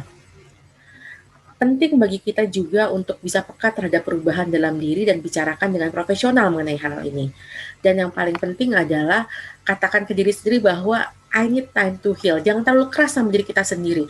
Jangan terlalu pengen cepat-cepat untuk beralih atau move on gitu ya. Karena memang peristiwa yang kita alami itu berat. Jadi kita perlu memprosesnya dengan secara hati-hati juga gitu buat diri kita sendiri. Lalu salah satu lembaga yang mungkin bisa membantu adalah P2TP2 DKI Jakarta. Ini cara-caranya ya. Ini aku start promosi ya Mbak Olin ya, boleh ya. Jadi bisa datang langsung ke kita, kantornya di Pulau Gadung, setiap Senin sampai dengan Jumat dari jam 8 pagi sampai jam 4 sore. Ini Pulau Gadung jauh banget ya, nanti bisa datang langsung ke pos pengaduan di 5 wilayah, cuman kalau dalam situasi COVID ini, kita pindah ke Sudin dulu, Kudinas DPRPP di wali kota masing-masing. Kenapa? Karena RPTRA-nya ditutup gitu ya, RPTRA taman-taman buat anak-anak. Lalu bisa menghubungi hotline untuk di Jakarta di 0813 176 176 22 di 24 jam. Atau kalau mau telepon bebas pulsa bisa 112 itu gratis teleponnya. Atau download aplikasi Jakarta Aman.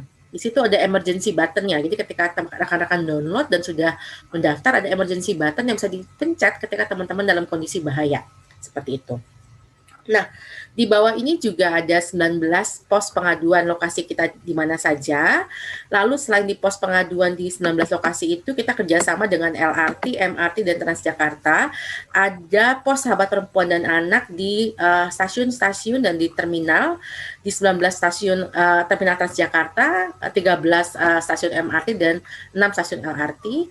Dan kita juga sudah kerjasama dengan 10 universitas di wilayah Jakarta. Jadi ada UKI, ada Yarsi, Muhammad Tamrin, Budi Luhur, Atmajaya, UHAMKA, Karehusada, Karoles, Ipuija, dan Indrapasta. Di situ ada pos sahabat perempuan dan anak. Jadi rekan-rekan bisa lapor ke sana gitu ya. Mungkin kalau dirasa ke P2TP2 terlalu jauh. Tapi online pun sesungguhnya bisa lapor ke kita karena kita menyediakan layanan online selama masa pandemi. Itu. Terima kasih Kak Olin untuk waktunya. Sorry, aku overtime. Oke, terima kasih banyak Mbak Fitria Sarini, Mbak Lia, untuk penjelasan yang sangat komprehensif. Tapi teman-teman untuk lebih lengkapnya nanti mungkin bisa di-share di chat ya Mbak Lia, itunya linknya P2TP2A kalau ada atau nomornya, sehingga mungkin teman-teman di sini yang ada yang membutuhkannya nanti bisa langsung klik informasinya. Tapi untuk teman-teman yang oke secara teknologi bisa di Google sebenarnya ya, UPT P2TP2A itu pasti akan keluar, nanti ada linknya, bisa Google Maps-nya bagaimana menuju ke sana, dan ada nomor teleponnya di situ juga sebenarnya bisa kalian klik gitu ya.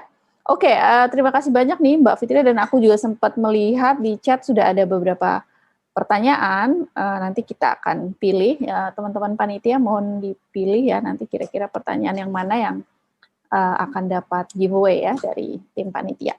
Oke, nah ini menarik sekali nih teman-teman pembicaraan kita hari ini ya soal toxic relationship. Tadi seperti disampaikan Mbak Valen, dia bercerita bahwa ini dalam skup soal relasi ya, relasi cinta atau relasi intim tadi ya dengan pasangan gitu ya, baik itu dengan suami mungkin atau dengan pasangan pacar kita.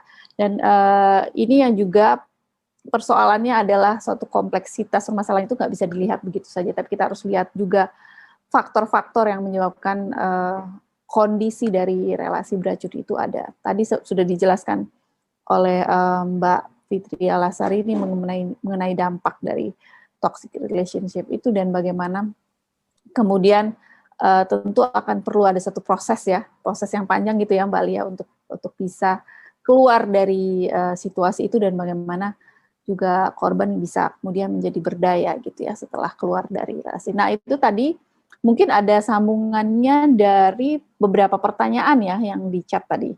Mungkin aku coba bacain, sudah ada 3 penanya. Untuk teman-teman yang akan bertanya jangan khawatir, nanti ada sesi keduanya ya bisa bertanya lagi. Nah penanya pertama dari Mbak Tasamsyah ya. Ini mau bertanya ke Mbak Valen. Mbak Valen, ini pertanyaannya dalam buku ini, apakah ada penanggulangan toxic relationship yang mengambil atau adopsi penanggulangan secara asing atau hanya melihat kenyataan? Maksudnya ini adopsi penanggulangan secara asing maksudnya metode dari luar kali ya maksudnya ya. Atau hanya melihat kenyataan riset di Indonesia saja. Nah itu pertanyaan untuk Mbak Valen. Nah pertanyaan kedua dan ketiga ini aku rasa untuk Mbak Lia ya, gitu karena agak mendekat-dekati lah ya. Satu dari Naura Faiz yang bertanya bagaimana cara meyakinkan ketika di sekeliling kita ada kekerasan dan nggak berani speak up gitu. Kalau ada orang yang nggak berani bicara begitu ya, karena masih banyak masyarakat yang belum berani melaporkan jika di sekeliling kita terjadi kekerasan. Lalu Sabila juga bertanya bagaimana cara menghilangkan rasa trauma dari toxic relationship masa lalu sehingga kita sulit untuk menerima orang baru. Nah kalau kasus nih kayaknya harus konseling ke Bali ya sebenarnya ya. Jadi untuk teman-teman untuk kasus jawabannya agak panjang tuh, kayaknya mesti ada konseling khusus, tapi mungkin nanti bisa dijelaskan sedikit lah sama Bali ya, bagaimana nih menghilangkan rasa trauma ini sehingga sulit menerima orang baru begitu tadi ya, sulit untuk mencintai orang baru gitu, karena masih kebawa-bawa terus nih ya, yang masa lalu ini masih terus membekas gitu nih, bagaimana nih caranya keluar dari itu. Mungkin kita jawab dulu kali ya 3 pertanyaan. Mau Valen mau duluan pertanyaannya tadi terkait apa saja penanggulangan yang diambil di dalam buku ini dan juga melihat kenyataan Indonesia apakah dari riset atau dari mana gitu yang diambil di dalam buku ini. Silakan Val. Ya. Ini saya tadi ini ya dari Tasamsyah ya. Waalaikumsalam.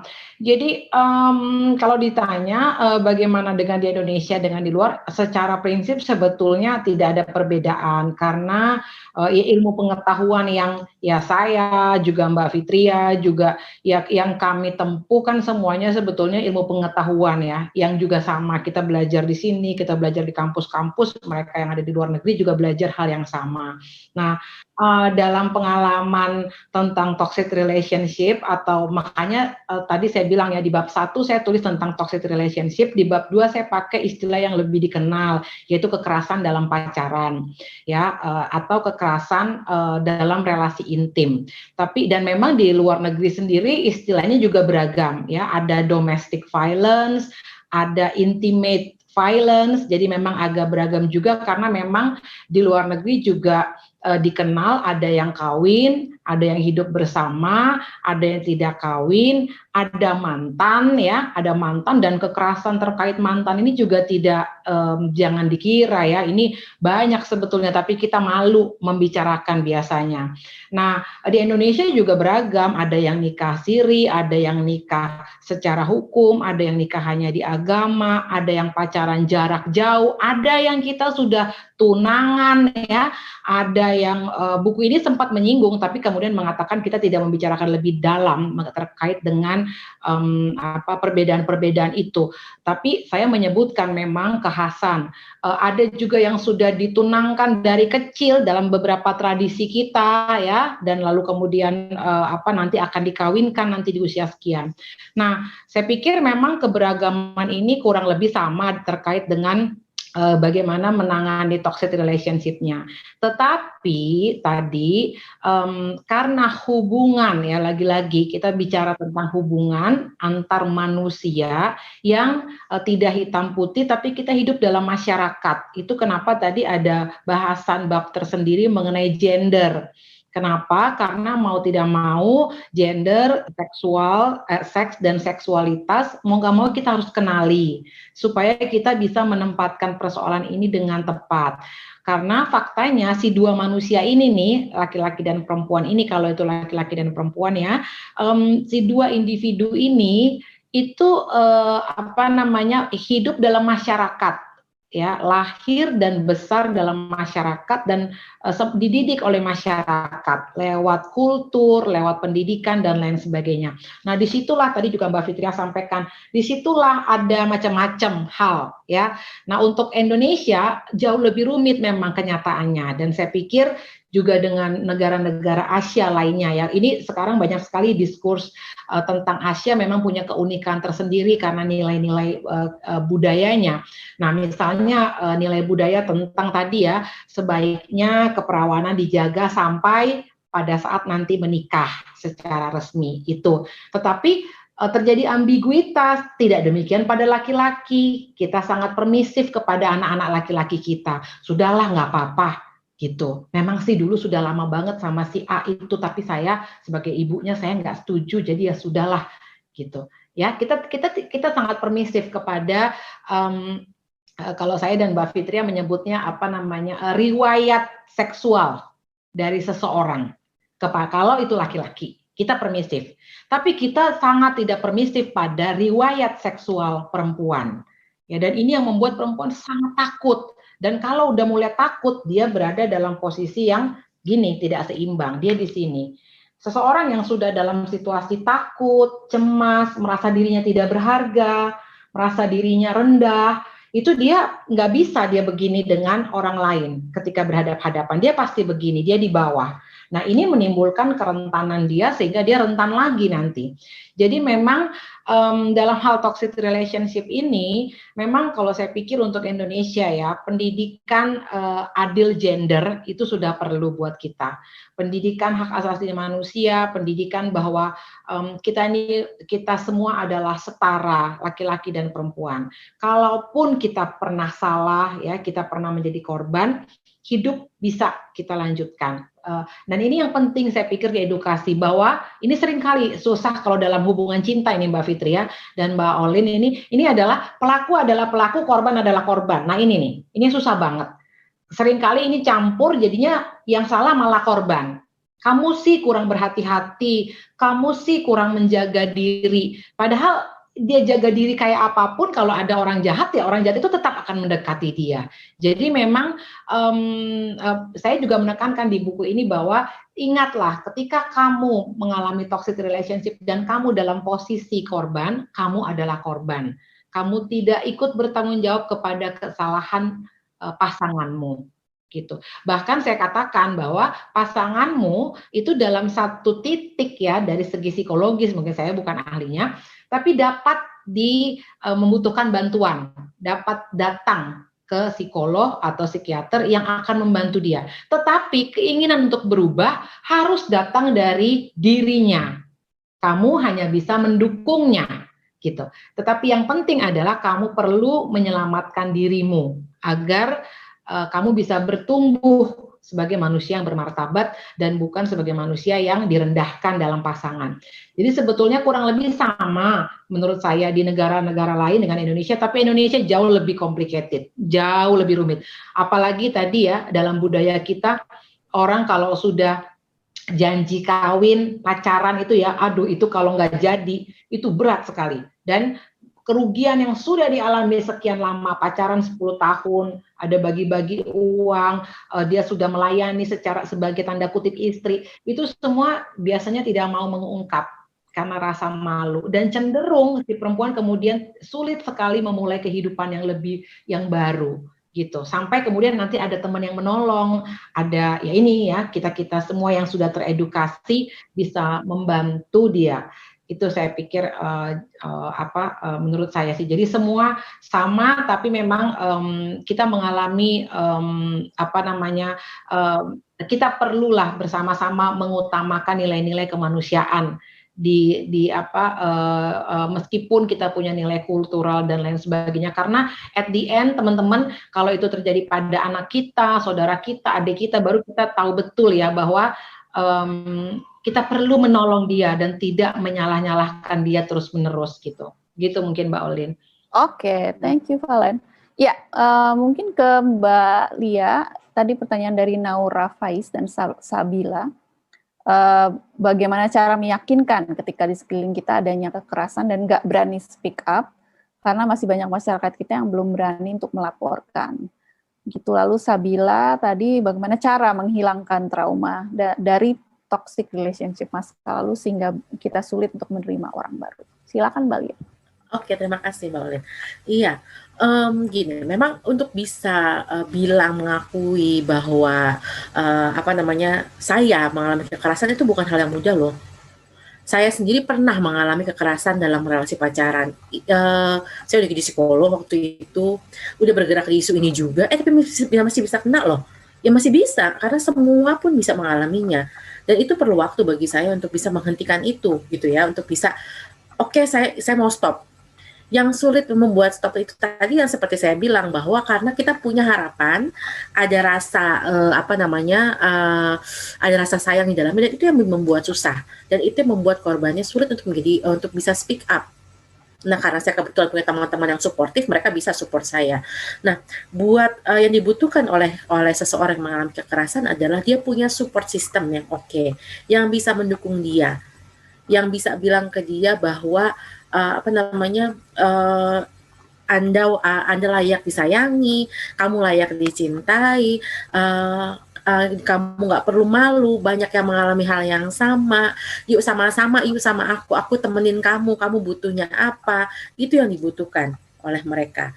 Jadi untuk mereka bisa bicara itu memang nggak mudah.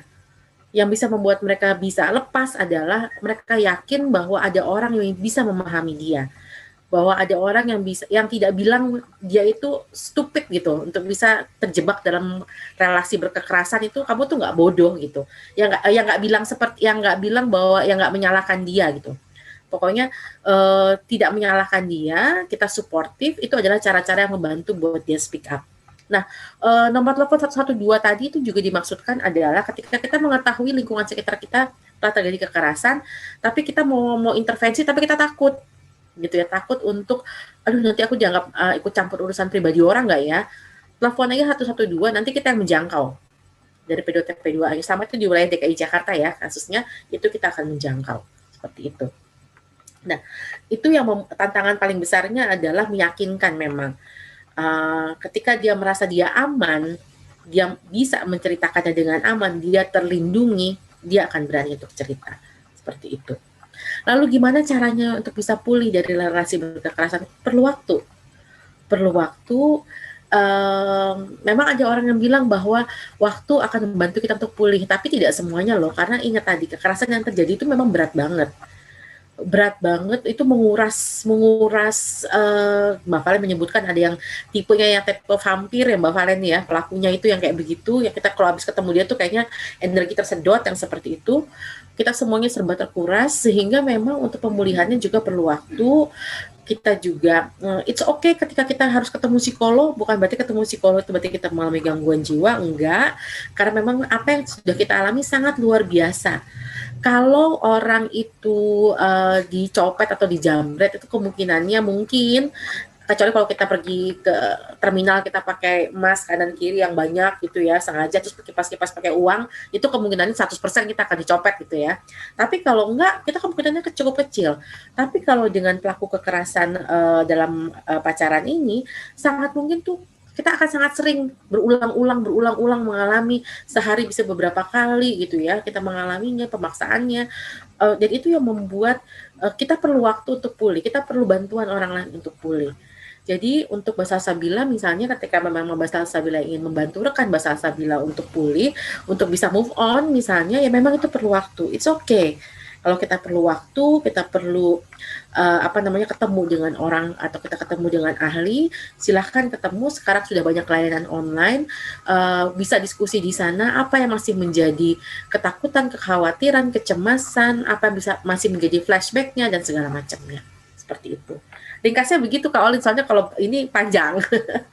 Iya betul sekali Mbak Lia ya, karena ini ngomongin persoalan kasus per kasus ya, jadi kita nggak bisa bagaimana supaya menghadapi trauma. Betul. Itu kan nggak sama ya Mbak Lia ya. Nggak ada satu obat jitu, nggak ada satu obat jitu. Kayak kita minum obat sakit kepala langsung sembuh, nggak kayak gitu. Makanya obat tuh beda-beda ya. Jadi kalau Mbak Lia usul untuk bisa ke P2TP2A ya, kalau ada yang mau berkonsultasi gitu ya. Iya, gratis biasanya, dan tidak berbayar. Setiap hari kerja jam berapa aja ya Mbak Lia, biar teman-teman jam 8 sampai jam 4 kalau bisa ke sana. Jam 8 sampai jam 8 sampai jam 4 sore. Oke, itu tapi harus janjian dulu atau gimana tuh Mbak? Enggak, tapi sebetulnya kalau di masa pandemi sebaiknya sih begitu untuk menghindari penumpukan masa ya, penumpukan orang di lobi. Tapi kalau untuk pengaduannya kita 24 jam, jadi at any time telepon juga bisa. Dan kalau teman-teman kalau ada yang penting bisa langsung telepon juga ya. Dan misalnya kita pernah ada pengaduan yang memang dia mengalami kekerasan dari pasangannya tuh diinjak perutnya, itu malam-malam ya kita datang, kita ngejemput kayak gitu. Oke. Nah, tuh teman-teman, jadi informasinya di PTP2TP2A itu bisa menjemput dan juga bisa ditelepon setiap waktu. Jadi kalau teman-teman membutuhkan bisa langsung kontak gitu ya. Dalam kondisi darurat ya Mbak Olin ya. Dalam kondisi darurat terutama ya. Iya, kondisi darurat. Terima kasih Mbak Lia. Ini banyak banget ya pertanyaan teman-teman. Jadi nanti kalau nggak kejawab, mohon jangan patah semangat ya gitu. Tapi mungkin sebelum aku lanjut pertanyaan ini ada kita utamakan dari teman-teman jurnalis ya, ntar untuk bisa bertanya. Tapi sebelum ke pertanyaan dari teman-teman jurnalis, ada Jessie ya. Jessie adalah seorang anak muda yang kemudian juga aktif membantu untuk penerbitan buku ini. Dia sudah mendesainnya cover buku ini ya Mbak Valen ya. Jadi mungkin Jessie bisa share ke kita sedikit ya, biar teman-teman tahu di sini ada perwakilan anak muda juga ya yang ikut di dalam kegiatan kita. Bisa share dari mana inspirasi bikin desain dari buku ini dan juga mungkin kegiatannya Jessie apa aja. Jessie sudah ada di sini ya Jessie. Silakan Jessie. Iya, aku udah ada. Ya, silakan Jessie. Boleh diceritain nggak kamu dapat inspirasinya bikin desain untuk bukunya Mbak Valen? Kamu panggil Mbak Valen apa Tante Valen nih manggilnya? Tante sih. Tante ya. Oke, ya kamu dapat ide dari bikin desain ini dari mana tuh kira-kira? Boleh jadi ceritain dikit nggak? Pertama, terima kasih udah membolehkan aku untuk berbicara. Jadi sebenarnya nih aku blank banget dengan ide toxic relationship karena aku baru 15 tahun, baru SMA dan nggak tahu sama sekali tentang relationship ini dan aku belum pernah pacaran. Tapi aku lebih di brainstorm sama aku karena dia kan udah kawin dan aku lebih ngalaminnya ke toxic antara pertemanan atau keluarga. Tapi kan intinya sama kan. Jadi yang pertama ini di buku ini ada gambar seorang perempuan kan dan ada hatinya itu. Nah, jadi aku ulang lagi. Toksik itu racun atau luka dalam hubungan dari keluarga, teman, adik, kakak, pacar, dan lain-lain. Nah, setiap orang tuh pasti pernah punya luka dan pasti digambarkan dari hati yang retak ini. Oke. Ya. Jadi idenya dari itu. Nah, Jessie sekarang sekolah di mana, Jessie? SMA Santa Ursula. Oh, di SMA Santa Ursula, sama dengan Tante Valen dong ya. Dia Iya. alumni soalnya. Oke, terima kasih banyak ya Jessie untuk desainnya yang sangat menarik sekali ini, dan semoga kedepannya bisa terus berkarya ya. Untuk ada rencana untuk ngedesain buku lain gitu mamanya? Kalau ada kesempatan lain, aku bakal ambil sih, karena bakal bagus banget. Oke, teman-teman tuh terutama para penulis buku, mungkin bisa kontak Jessie ya, bisa di-hire untuk mendesain cover bukunya juga ya, Jess ya. Kalau masih berkenan bantu teman-teman. Oke, terima kasih banyak ya Jessie untuk sharingnya. Oke, nah ini ada pertanyaan dari Mas Henry, Liputan 6 ya. Kita kasih kesempatan dulu untuk teman-teman jurnalis ya, teman-teman untuk yang belum kejawab, tapi nanti bisa kita jawab begitu di Instagram gitu ya, atau bisa berkomunikasi di email cintaanakdunia@gmail.com. Jadi Mas Henry dari Liputan 6 bertanya, 1, kira-kira faktor apa yang membuat seorang melakukan tindakan kekerasan atau toxic relationship? Oh, ini dari perspektif pelaku ya. Apakah berkaitan dengan riwayat atau faktor lainnya? Lalu apa juga yang membuat seorang masih mau terlibat dalam toxic relationship? Apakah juga ada pengaruh faktor keluarga atau faktor lainnya? Itu 1. Lalu kedua, di Indonesia pernikahan adalah penyatuan dua keluarga, bukan dua orang saja. Lalu bagaimana pihak keluarga bisa melindungi anggota keluarga mereka dari KDRT atau toxic relationship? Tapi khawatir nanti dianggap terlalu ikut campur masalah rumah tangga orang. Nah, mungkin ini Mbak Valen juga bisa jawab juga kali ya, jadi nggak kembali aja.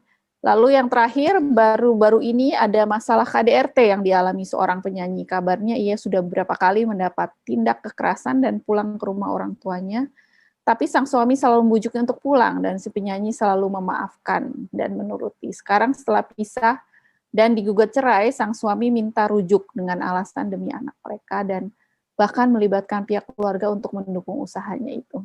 Oke, siapa mau duluan? Valen mau duluan? Jawab? Ya, ada 3 nih pertanyaan dari Mas Henry. Iya, terima kasih Mas Henry.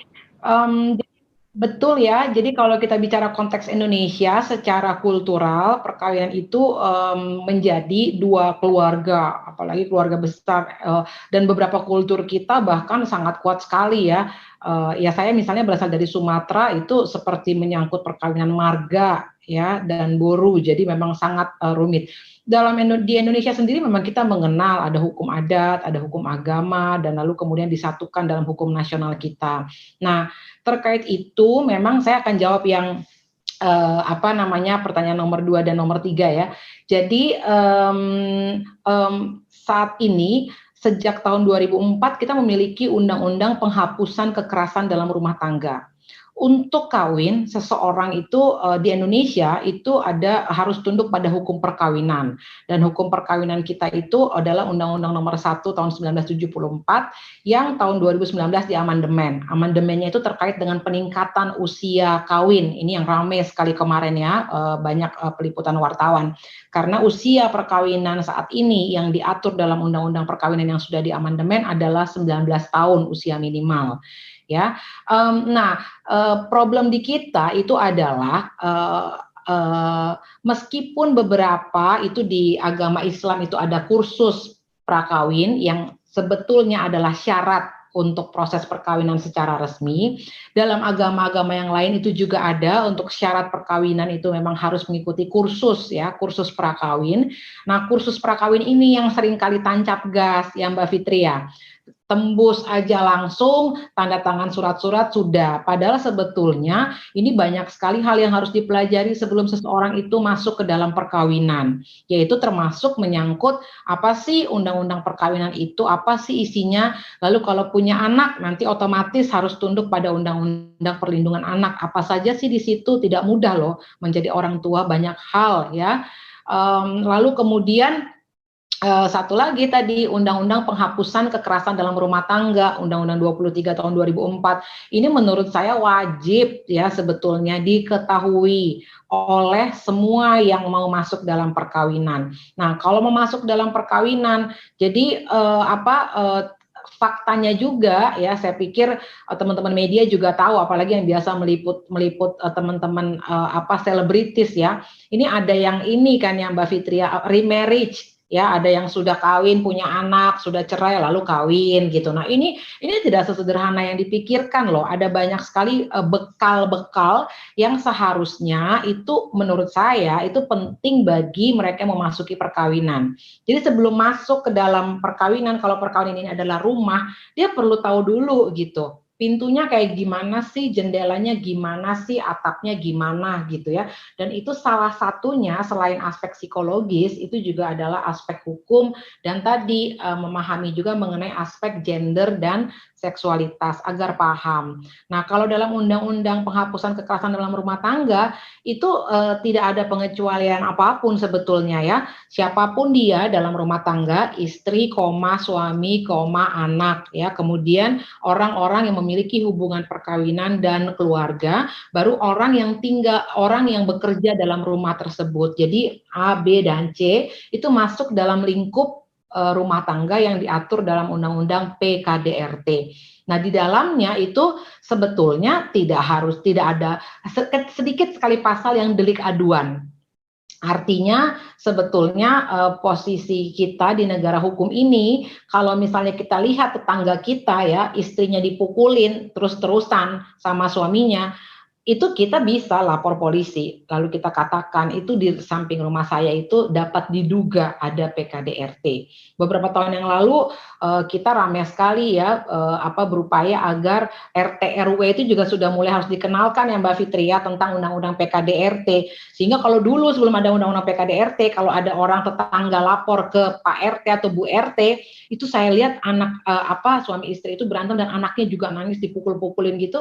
Bu RT dan Pak RT diam. Sekarang sudah tidak bisa karena ada undang-undang PKDRT. Jadi memang harus ditindaklanjuti. Apalagi pemerintah tadi sudah menyediakan komitmen melalui memperkuat komitmen melalui adanya P2T P2A itu di mana-mana. Jadi memang arahnya sudah tidak lagi sebetulnya pada bahwa ini tuh kalau zaman dulu ya aduh itu urusan rumah tangga kita nggak enak. Nah ini nih ketidakenakan ini yang harus kita counter dengan mengedukasi. Edukasi itu melalui cara-cara seperti ini, lewat Zoom, lewat webinar, lewat macam-macam ya, lewat acara-acara di televisi. Kita harus mengedukasi bahwa di negara Indonesia ini kita punya undang-undang tentang penghapusan kekerasan dalam rumah tangga. Jadi tidak boleh ada seorang pun yang menyakiti seorang lain dalam rumah tangga.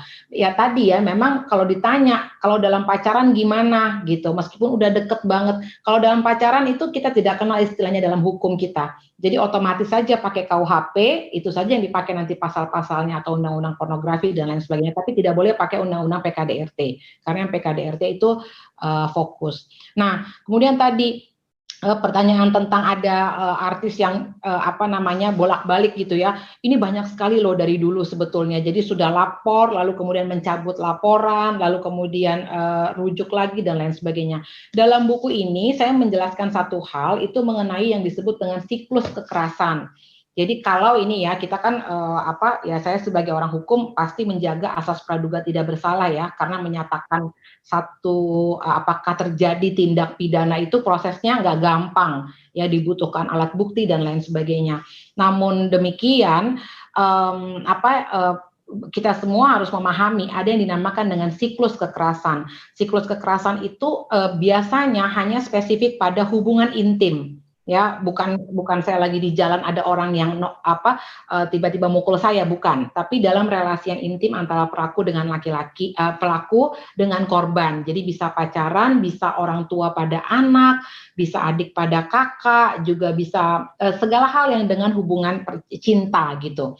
Nah, paman pada ponakan ya bisa loh, kakek dengan cucu. Ini sangat complicated. Nah, dalam fase kekerasan itu, terutama dalam hal ini suami kepada istri, ketika pertama terjadi ketegangan, selesai ketegangan kemudian terjadi kekerasan, selesai kekerasan akan ada fase minta maaf, lalu setelah minta maaf itu akan ada lagi fase kemudian bulan madu, setelah minta maaf kemudian disayang-sayang, kemudian diberikan hadiah, pokoknya rukun lah. Nah, kalau itu terjadi dan kemudian baik-baik saja tidak apa-apa. Tapi kalau dia sudah semacam siklus yang berputar, nah ini yang jadi bahaya. Jadi selesai dia minta maaf, selesai bulan madu, balik lagi, terjadi ketegangan lagi, terjadi kekerasan lagi, lalu kemudian minta maaf lagi, lalu bulan madu lagi, lalu kekerasan lagi. Nah ini kalau sudah dia berputar, namanya siklus, nah ini yang kemudian memang banyak sekali yang menyarankan untuk kemudian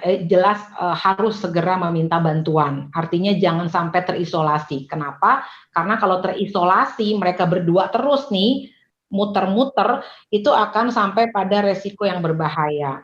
Jadi memang seringkali rujuk, kemudian berbaikan itu ya nanti kita perhatikan aja. Kalau itu jadi siklus, ya maka kemudian kita dapat mencurigai, mendeteksi atau mencurigai, tapi belum tentu ya, karena memang harus dilihat nanti biasanya psikolog maupun pengacara akan melihat sebetulnya apakah ini sudah siklus yang terus-menerus atau tidak gitu. Jadi memang akan banyak. Jangankan itu Mas, untuk bercerai itu di Indonesia itu mikirnya beribu-ribu kali menurut saya. Ya, terutama dari pihak perempuan, karena tadi ada alasan anak dan lain sebagainya. Tapi bisa terjadi juga dari pihak laki-laki yang kemudian tidak mau bercerai dan sebagainya. Dan perlu diingat ya, dalam Undang-Undang PKDRT itu memang proses jalan terus, tidak ada kaitannya dengan perceraian. Di beberapa negara itu terintegrasi, misalnya di beberapa negara di Amerika, yang nanti prosesnya adalah family court atau pengadilan keluarga. Kita belum punya itu. Jadi kita biasanya terpisah, ngurus cerai sendiri, ngurus kekerasan sendiri gitu lewat pidana. Kalau idealnya ini dalam satu family court, dan family court ini tujuannya bukan memenjarakan pelaku, bukan, tapi melihat apa yang terbaik bagi keluarga ini. Gitu, apa yang terbaik, karena tadi kan dibilang kan ada alasan anak dan lain sebagainya, itu diuji di family court, nggak bisa klaim-klaiman doang gitu, bapaknya bilang ini demi anak gitu, padahal nggak demi anak misalnya. Jadi family court itu akan membantu, itu mimpi kita di Indonesia. Tapi belum ada ya di Indonesia ya? Belum ada Mbak Olin, tapi tadi pertanyaan dari Liputan 6 penting banget untuk mengingatkan. Betul. Kalau ada family court itu semua akan terbantu ya, karena hakim nanti akan menasehati, memberikan peringatan, dan peringatan itu jelas ya Mbak Fitria. Jadi dalam waktu 2 bulan saya akan datang lagi, lalu nanti akan ada petugas sosial, psikolog yang akan datang mengunjungi, melihat dan lain sebagainya. Jadi itu mimpi kita. Makasih. Makasih Valen. Ya mungkin aku kembali ke Mbak Lia. Tadi pertanyaan nomor 1-nya yang belum dijawab ya. Jadi kalau pelaku itu sebenarnya kenapa sih dia melakukan? Tapi mungkin aku tambahkan juga 2 pertanyaan yang aku gabung ya dari Mbak Bini Bukori. Dia tanya bagaimana cara menyampaikan kepada sahabat atau keluarga kita kalau dia ada dalam relasi itu. Tapi dia kayak denial gitu loh. Kan banyak nih ya yang di dalam relasi yang toksik itu, tapi dia denial, dia enggak apa-apa gitu. Nah itu gimana ya, ada tipsnya nggak Mbak Lia bagaimana ngomongnya gimana ya jawabnya gitu ya. Terus sama kedua pertanyaan dari Cecilia Kim, saya ingin bertanya apakah mungkin salah satu penyebab seorang itu bertahan, ini kaitannya sama pertanyaannya tadi Pak Henry itu ya, tidak adanya self love dalam diri sendiri. Lalu bagaimana caranya memupuk tadi self love yang dibilang oleh Mbak Valen itu, karena berdasarkan pengalaman dari beberapa orang, mereka membiarkan saja diperlakukan semena-mena oleh pasangannya atau tidak punya self love itu tadi ya, gitu ya, kaitannya. Jadi mungkin bisa digabung juga. Jadi kita nggak hanya fokus kepada soal si pelakunya, tapi juga kepada si korbannya, bagaimana dia bisa survive gitu dari persoalan ini. Silakan Mbak Lia. Iya.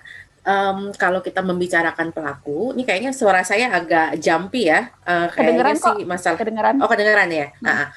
Iya. Jadi kalau kita membicarakan soal pelaku, kenapa sih seseorang melakukan kekerasan, itu faktornya juga banyak. Jadi nggak ada singular factor atau nggak ada faktor yang udah pasti bilang bahwa pelaku kekerasan itu karena begini, enggak. Jadi memang ada banyak hal yang melatar belakanginya. Bisa dari faktor biologis misalnya, karena memang ada gangguan di fungsi otaknya misalnya, yang mengatur pada perilaku agresi itu ada gangguan di otaknya, seperti itu, faktor hormonal misalnya, kelainan hormon dan segala macamnya.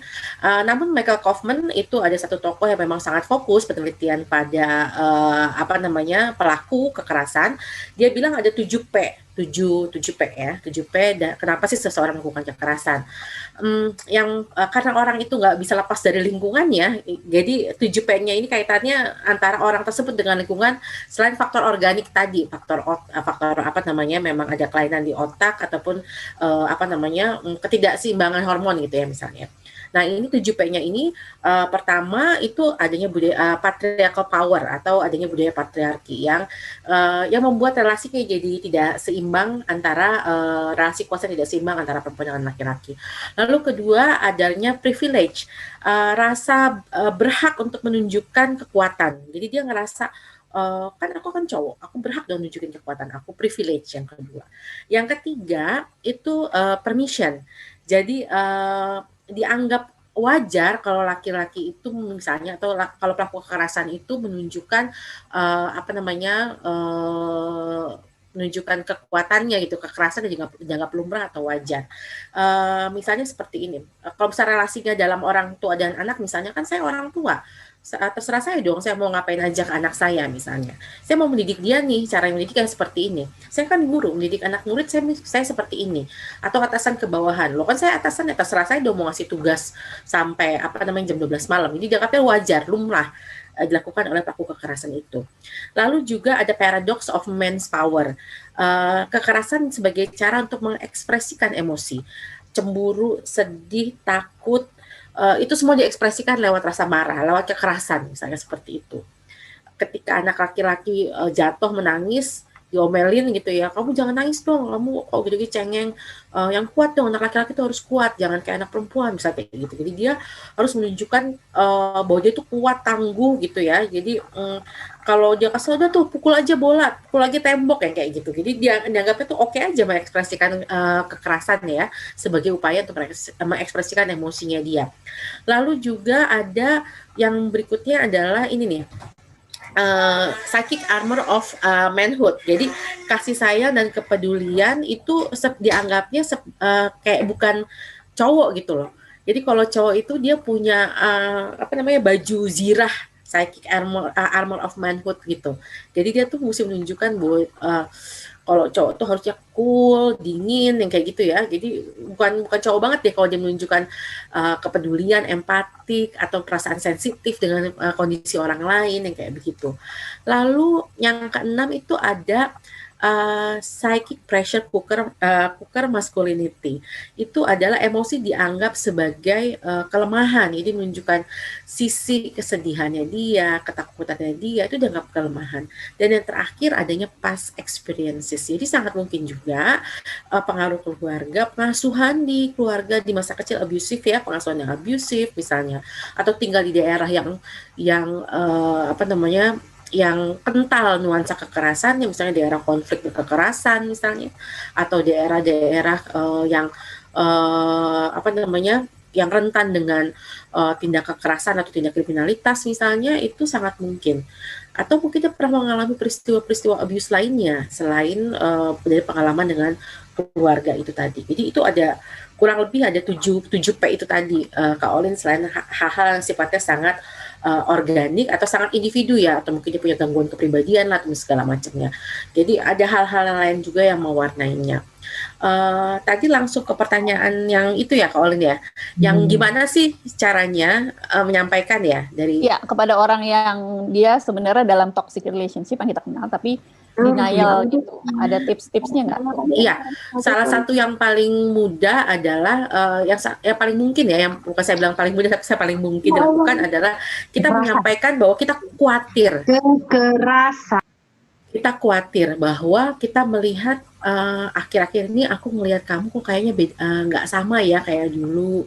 udah jarang bergaul, are you okay? Nanya yang kayak gitu juga sebetulnya sebagai satu cara kita untuk menggali dan memberikan informasi kepada dia secara halus bahwa kita orang sekitarnya memperhatikan loh apa yang terjadi sama dia gitu.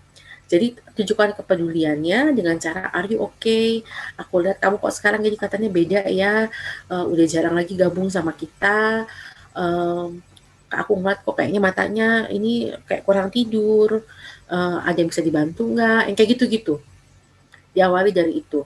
Aku khawatir loh, soalnya sekarang kayaknya kamu katanya sering kali ketakutan gitu. Terus kalau ngeliat WhatsApp langsung buru-buru pergi, misalnya kita sampaikan seperti itu ke dia. Lalu setelah kita menyampaikan seperti itu, kasih kalau kamu perlu bantuan, kamu bisa hubungin aku loh, yang kayak gitu. Itu penting. Kalau kita melakukan upaya-upaya, kamu jangan sama dia itu brengsek banget, tahu nggak gitu ya. Kamu mesti tinggalin dia. Pokoknya kamu pilih antara aku atau pasanganmu gitu ya. Nah, jangan salah. Situasi yang seperti itu dikala kita menilai sangat buruk pasangannya, justru membuat dia itu tidak mau keluar. Karena kalau dia melihat wah orang-orang tahu bahwa sekitar bahwa pasangan saya itu buruk banget, itu justru malah menambah nuansa bahwa ya benar semua orang tuh nggak suka dengan kami berdua gitu, seperti itu. Jadi pendekatannya ya justru pada personalnya si korban itu sendiri. Jadi are you okay? What can I do for you? Apa namanya? Aku lihat kamu berbeda, ada perubahan dari situ. Gitu. Kita harus justru dekati pelan-pelan juga ya untuk pelan-pelan banget. Pelan-pelan banget karena memang ini isunya sangat sensitif kan, karena dia sangat khawatir nanti dianggap bodoh, dianggap lemah gitu, dia sangat khawatir banget. Oke, nah terakhir yang pertanyaan dari Cecilia Kim tadi, salah satu penyebab seorang itu bertahan dalam toxic self love ya. Tidak ada self love, terus bagaimana caranya nih memupuk self love itu menurut Mbak Lia gimana sih baiknya? Iya, self love bisa jadi salah satu faktor dan ketiadaan self love itu juga diawali dari trauma-trauma kekerasan di masa lalu yang cukup panjang. Jadi buat mereka yang memang yang memang dulunya pernah mengalami situasi-situasi abusive, situasi-situasi traumatik, tentu untuk ngomongin self love itu susah banget dengan mereka. Bisa-bisa kita dibilang ya kamu nggak tahu siapa yang udah aku alamin selama ini gitu ya.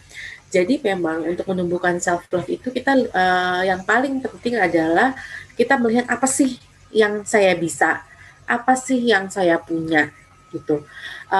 Beri waktu buat diri sendiri, beri waktu buat kita untuk melihat kelebihan yang kita miliki atau potensi yang kita miliki.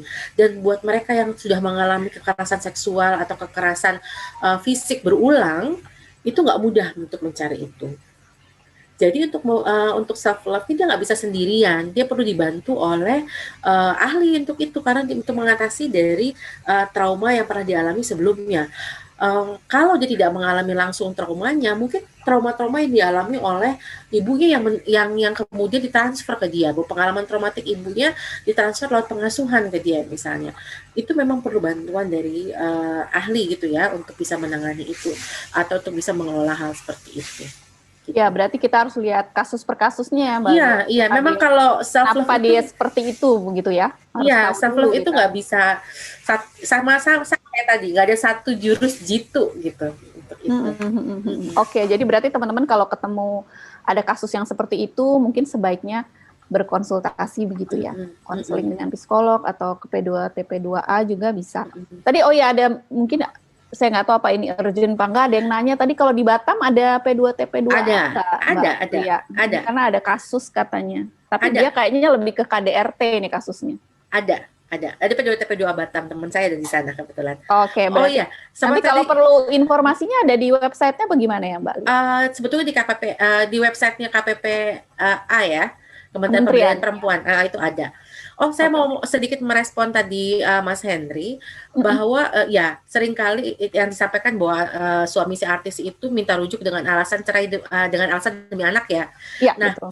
Ketika sudah buat pasangan yang sudah menikah dan memiliki anak itu seringkali dijadikan senjata untuk kontrol pasca divorce biasanya. Nah, itu anak seringkali untuk itu. Jadi apa namanya, memang jadi complicated banget ya. Jadi nanti anaknya itu entah diambil, sementara kita nggak mengenal istilah penculikan yang dilakukan oleh orang tua kandung ya. Oh iya, Koreksi kalau aku salah, Mbak Valen yang paham hukum soalnya. Tapi anak itu seringkali dijadikan senjata gitu oleh mantan suami atau mantan pasangan untuk melakukan abuse kepada mantannya. Bentuk kontrolnya dia itu dari anak gitu. Sehingga itu kita mesti melihat dari situ. Oh, jangan ketika dia memutuskan untuk balik lagi, ada nuansa psikologis yang kompleks lagi di dalamnya. Bukan sekedar ini kawin rujuk nih, orang seneng banget ya kawin rujuk. Apa dia ababil gitu ya, ABG labil gitu ya, enggak. Tapi karena memang dimainkan lagi manipulasi kuasanya di situ melalui anak, itu seringkali seperti tadi di bagian yang Mbak Lia presentasi ya, ada soal power and control itu ya, kontrol dan kuasa itu tadi ya, yang memang di dalam relasi beracun itu selalu seperti itu ya Mbak Lia ya. Dan ketika power and control will tadi dikombin dengan kekerasan fisik dan seksual, itu dahsyat banget buat korbannya. Jadi semua penghayatan psikologisnya jadi double dihayatin. Karena takutnya luar biasa. Oke, terima kasih banyak Mbak Lia dan Valen untuk tanya jawabnya, sangat menarik sekali. Sebenarnya banyak pertanyaan di dalam chat ya teman-teman, tapi mohon maaf sekali tidak bisa semuanya dijawab sekarang. Tapi nanti teman-teman bisa juga inbox ke Instagramnya Mbak Valen @Valentina_Sagala Tante Valentina _Sagala ya, kalau nggak salah, atau Kecinta Anak Dunia bisa nanti kita coba carikan jawabannya gitu. Atau nanti kalau Mbak Lia bisa dikontak di yang mana ya Mbak Lia, kalau ada yang mau nanya-nanya umpamanya. Instagramnya di private kan tuh kayaknya. Boleh tanya ke mana kontaknya kalau Mbak Lia ada yang mau nanya gitu Mbak Lia. Masih di mute kayaknya suaranya. Sorry lupa. Bisa DM Instagram boleh. Instagramnya apa tuh Mbak Lia? Tolong disebutin biar teman-teman tahu. Nama aku. Namanya sama persis ya. Ya, nanti soalnya nama aku memang susah. Instagram ya, biar teman-teman yang mau bertanya lagi, ada pertanyaan yang tidak terjawabkan sore hari ini, nanti bisa coba di inbox ke Mbak Lia dan juga ke Mbak Valen dan atau ke Cinta Anak Dunia. Dan untuk teman-teman yang mau tahu lebih lengkapnya tadi toxic relationship itu apa, lalu kemudian juga tips, itu semua ada di dalam bukunya Mbak Valen ya. Jadi tolong teman-teman yang belum beli, silakan beli, di sini semua ada panduannya. Dan untuk yang beli hari ini nanti akan ada giveaway dari Mbak Melia. Jadi kita kasih applause dulu untuk para pembicara kita. Terima kasih banyak hari ini dan terima kasih dengan insight dan masukan untuk hari ini yang sangat bermanfaat untuk kita di hari Valentine ini ya. Jadi hari Valentine yang bermanfaat sekali gitu. Dan sebelum kita akhiri nanti diskusi kita hari ini, kita belajar tadi ya persoalan toxic relationship itu adalah persoalan yang kompleks, dia bukan hal yang gampang gitu ya untuk diselesaikan, ada banyak masalah di baliknya yang harus kita pelajari benar, harus kita ketahui persoalannya. Jadi kita harus mengedukasi diri kita dan mengedukasi keluarga kita ya untuk tahu apa sih sebenarnya permasalahannya. Dan salah satunya juga dengan membaca buku, jadi buku ini nanti bisa memberikan masukan kepada teman-teman apa-apa saja yang perlu kita ketahui gitu, terkait isu-isu relasi beracun ini dan bagaimana kita bisa memberdayakan diri ya dan melakukan self love tadi itu, bagaimana kita menghargai diri kita sendiri dan bisa berdaya gitu ya sebagai manusia. Dan sebelum kita foto bareng mungkin kita dengar dulu ya kata penutup terakhir dari Mbak Cornelia Agatha, mungkin ada yang mau disampaikan untuk ya. Saya hanya ingin menyampaikan bahwa siapapun yang menjadi racun di dalam sebuah hubungan, dia adalah seorang manipulator. Jadi hati-hati, kita jangan mau terjebak menjadi bucin. Itu dari saya. Terus, jadi kita memang harus harus sayangi diri kita dan kita harus smart untuk dalam hal ini gitu. Karena kebanyakan mereka tuh manipulator, pinter banget gitu. Dan memang banyak faktor penyebab ya perempuan terjebak di dalam hubungan yang seperti itu. Yang menyedihkan buat saya itu adalah banyak banget perempuan, seorang istri ya yang mengalami kekerasan, tapi nggak bisa keluar dari situ. Dan itu karena dia bergantung secara ekonomi. Kalau pernah ada yang curhat juga sama saya gitu, kalau saya divorce, saya cerai, bagaimana nanti saya, gimana saya gitu. Nah itu kan nggak bagus buat anak juga ya pastinya gitu, berimbas banget ke anak, dan anak melihat itu, kekerasan terus menerus, dan akhirnya anak tersebut berpotensi bisa menjadi toksik pada nantinya gitu, karena mengalami trauma yang dilihat gitu. Nah itu yang sebetulnya sangat-sangat butuh menjadi perhatian. Dan satu lagi, siapapun yang melihat, ya, karena seperti saya bilang support system tuh sangat penting, dan nggak perlu juga orang-orang yang kenal. Dan siapapun yang melihat kejadian ada kekerasan di tetangganya atau dimanapun lah, jangan berpikiran itu urusan keluarga mereka, itu urusan hubungan mereka. Enggak, itu bukan urusan orang lain, itu bukan masalah ikut campur. Itu sudah melanggar hukum, itu sudah kriminal. Jadi itu sudah memang harus ditindak. Dan kita semua, yang namanya kita manusia hidup bersama-sama, kita harus saling jaga gitu. Jadi harus berani melapor, harus berani juga untuk menindak untuk menyelamatkan orang-orang di sekitar kita gitu. Oke, terima kasih atas kehadirannya hari ini, ikut berdiskusi dan kasih pertanyaan-pertanyaan yang mungkin juga bisa menjadi jawaban buat yang lain-lain yang tidak bertanya, buat mengedukasi kita semua juga. Dan saya berharap